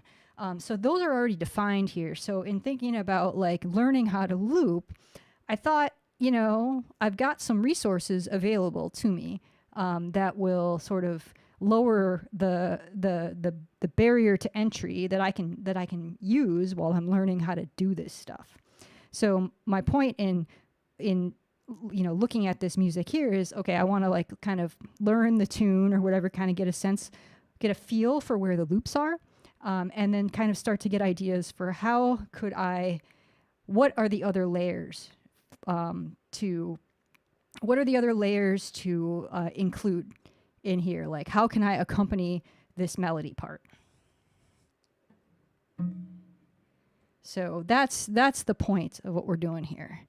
And I got about 15 minutes before I gotta shut down and go to my event. So we're gonna do this let's look at the B part. So that was just the first ending. So the B part is, okay, so we're get to here.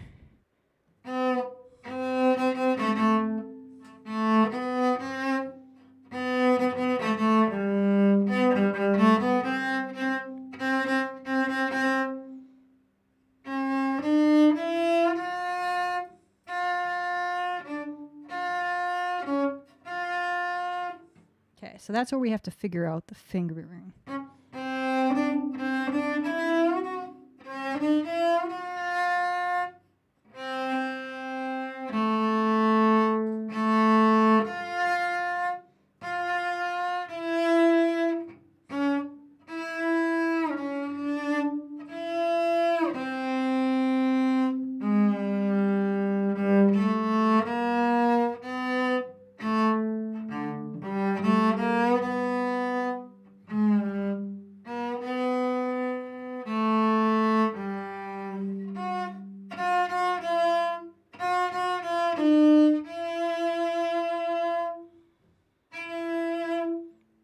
Shade says, I played the original Zelda on Nintendo when it first came out, and I was a senior in high school. Yeah. I did not play. This is the Ocarina of Time was the first Zelda game I played, but I had an NES. I had the original NES at the time, around, not right when it came out because I was a little too young, but, when it was the thing, not when it was already kind of sort of had been out for a while. Okay, so the second ending.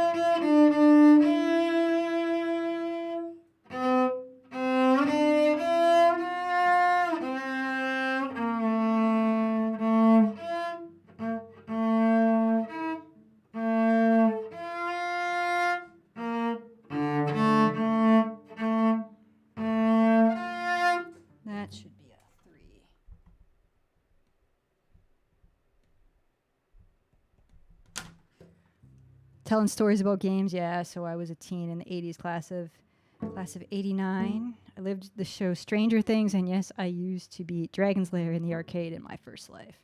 My big arcade game was Teenage Mutant Ninja Turtles 2, as well as The Simpsons. There was a pizza place in town that my parents liked, and I would go get let loose with quarters to play either The Simpsons or Teenage Mutant Ninja Turtles with the other children at the pizza place. Okay, so I'm getting this. I'm kind of getting the vibe here. I'm kind of remembering this piece. So we go. So it really starts kind of there's a pickup.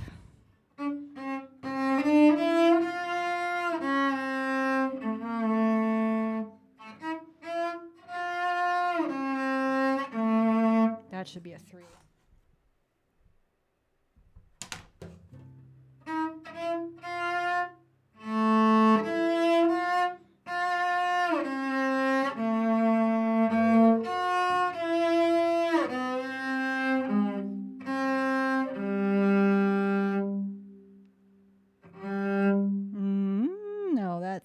Now we're stuck, so we gotta shift somewhere in here. See, Iocane says Simpsons, Teenage Mutant Ninja Turtles, and Soul Calibur. I don't know that one. Then around 18, it was DDR and Tekken.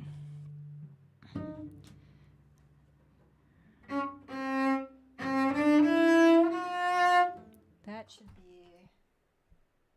4-1.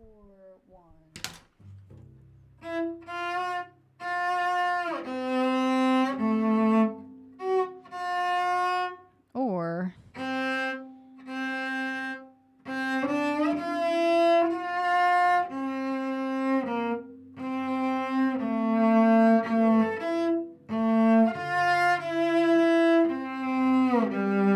I like that way better.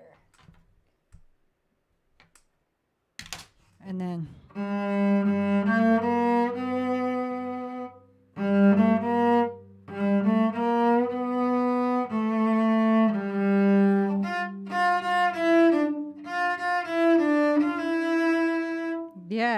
yes, that is very nice. Okay, so let's write down what I just played. That one is a 1. So we go.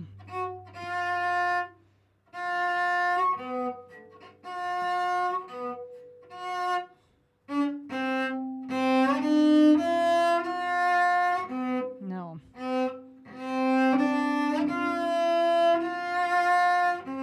That's what we like. That's what we want. So instead of a 4 there, maybe a 2.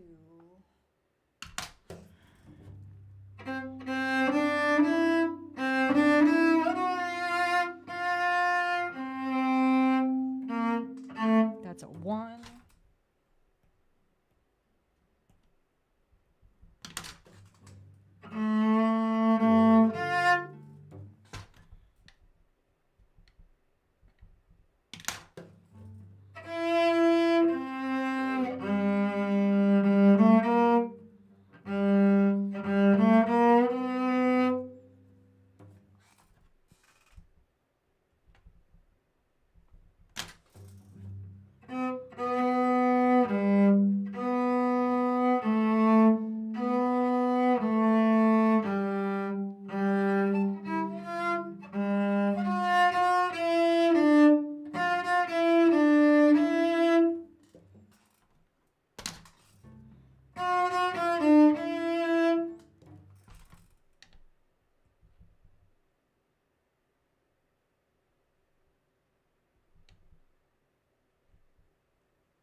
Then we do it again.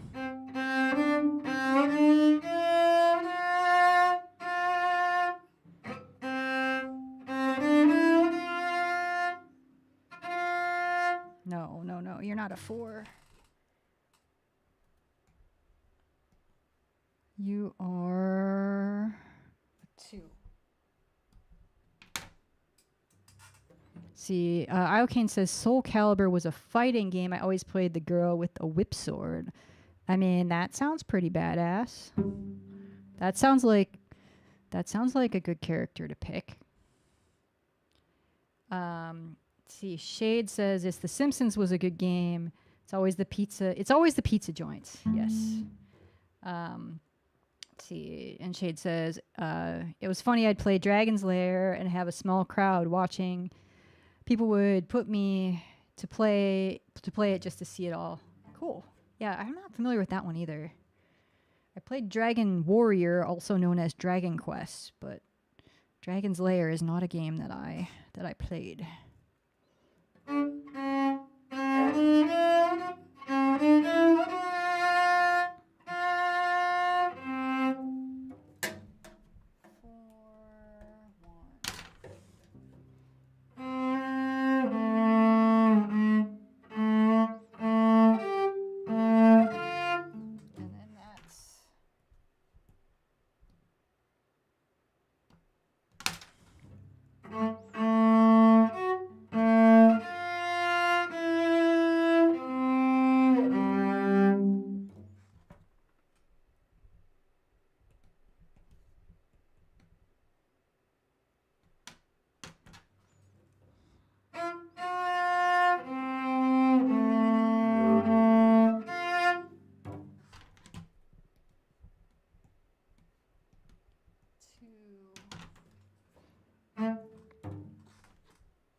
So we've got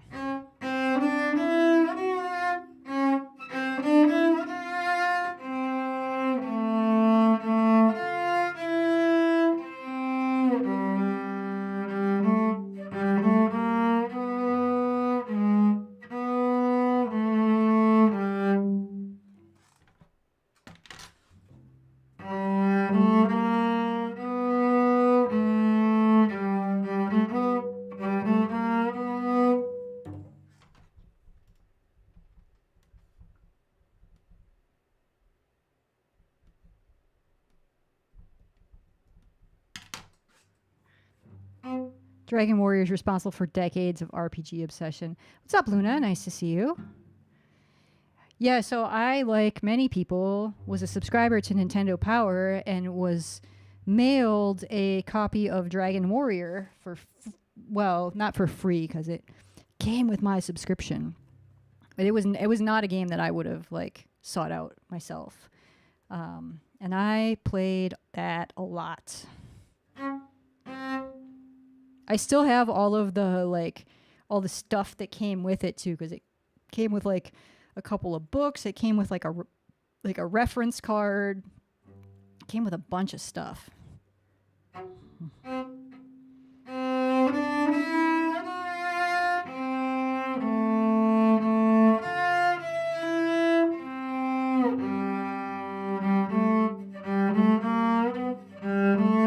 It's a 3, not a 2.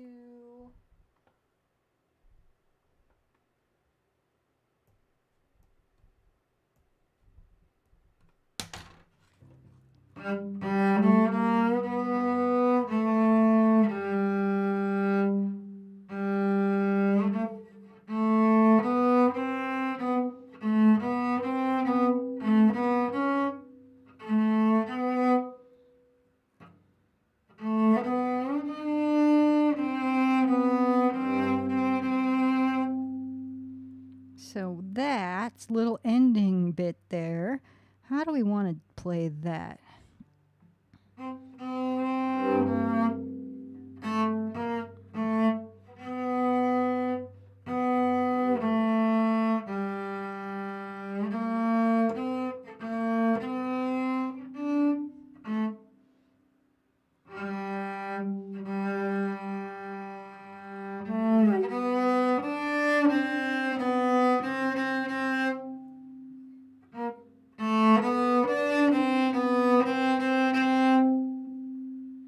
That's really icky to play it there. I don't like that. So, but we're starting from here.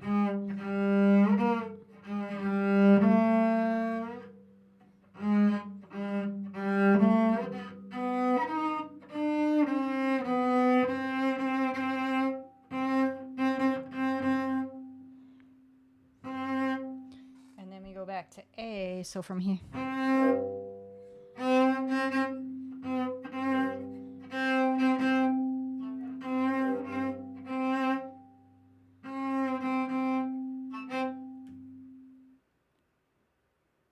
Okay, we don't have good fingering for A. So let's think about here. Let's see. So if we end up here, then I either have to play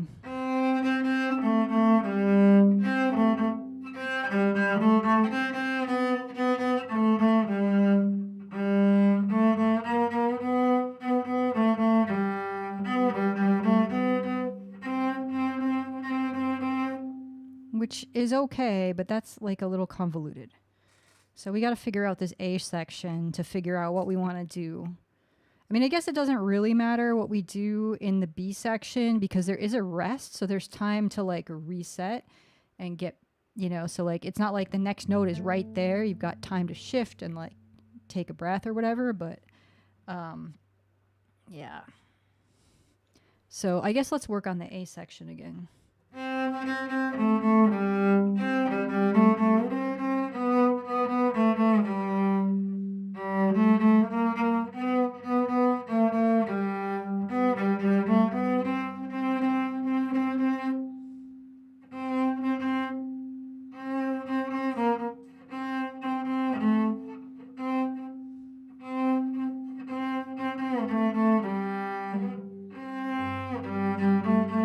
Yeah, so I think it does actually make sense to start. No. On a 1 here. Because then we can avoid the open A, and that's really like the main thing.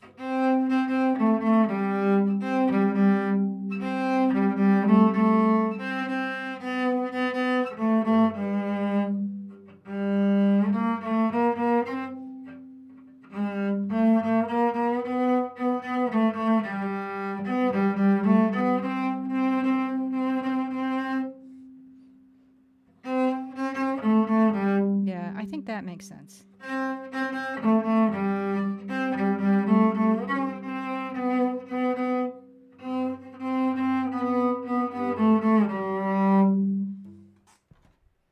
So what did we do? We did.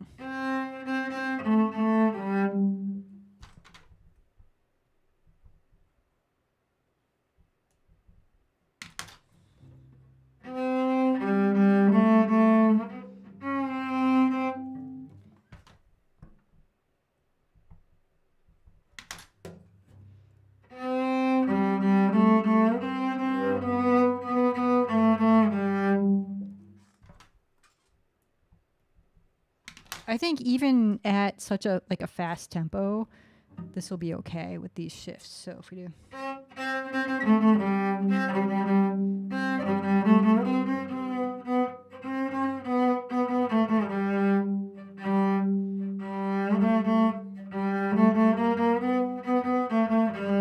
So that's a 4/4.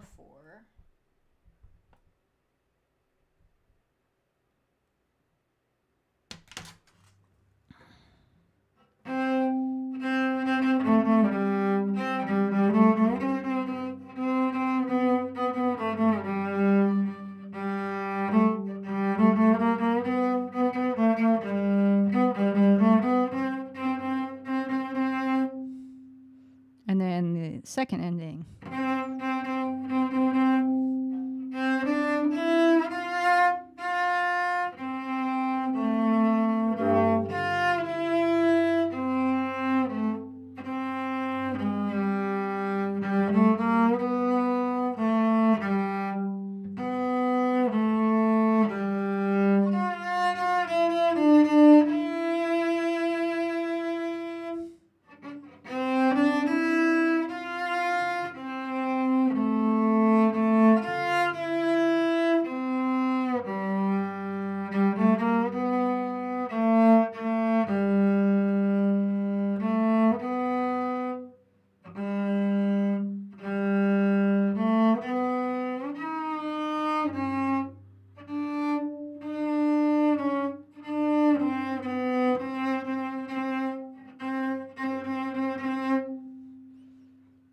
works all right, I think. So if we write this down.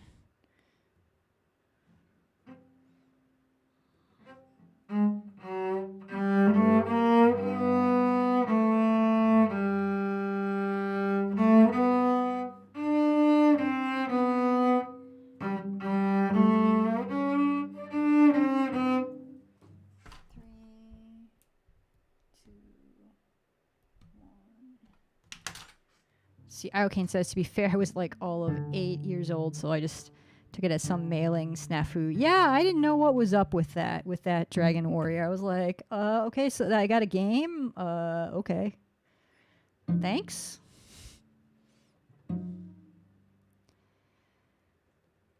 Let's see, Shade says, here, I missed this, Shade.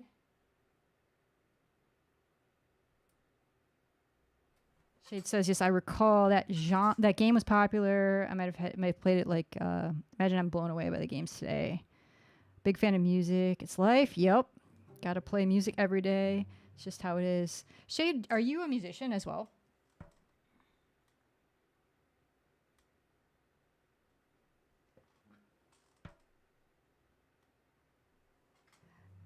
Okay, so if I play this through.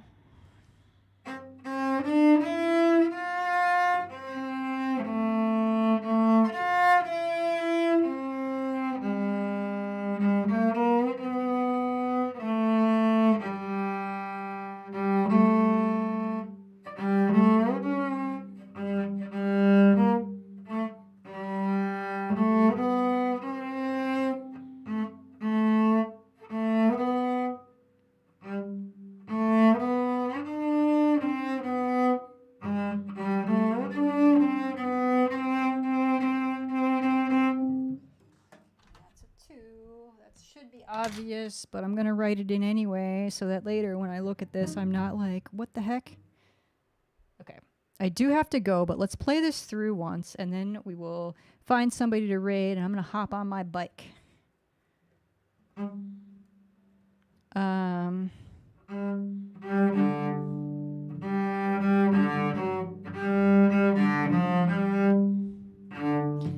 have to work on the intro at some point, but the A is.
To work on this measure.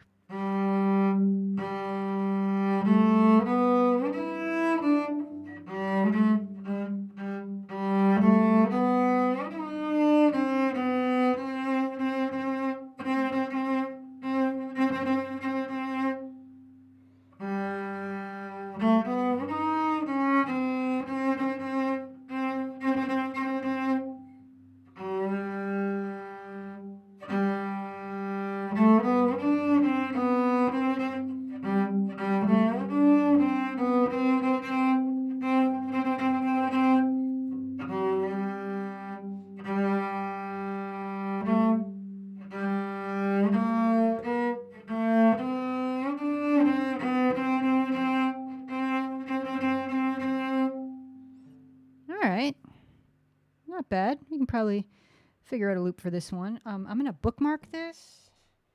in here. Do that.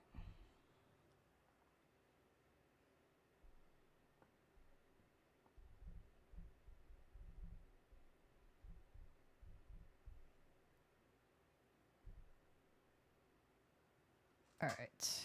And we're going to find somebody to raid. For Twitch, YouTube, Shade, thanks for hanging out. And anybody else that was lurking on YouTube, Twitch, thank you. We're going to say goodbye to YouTube. Bye, YouTube. See ya.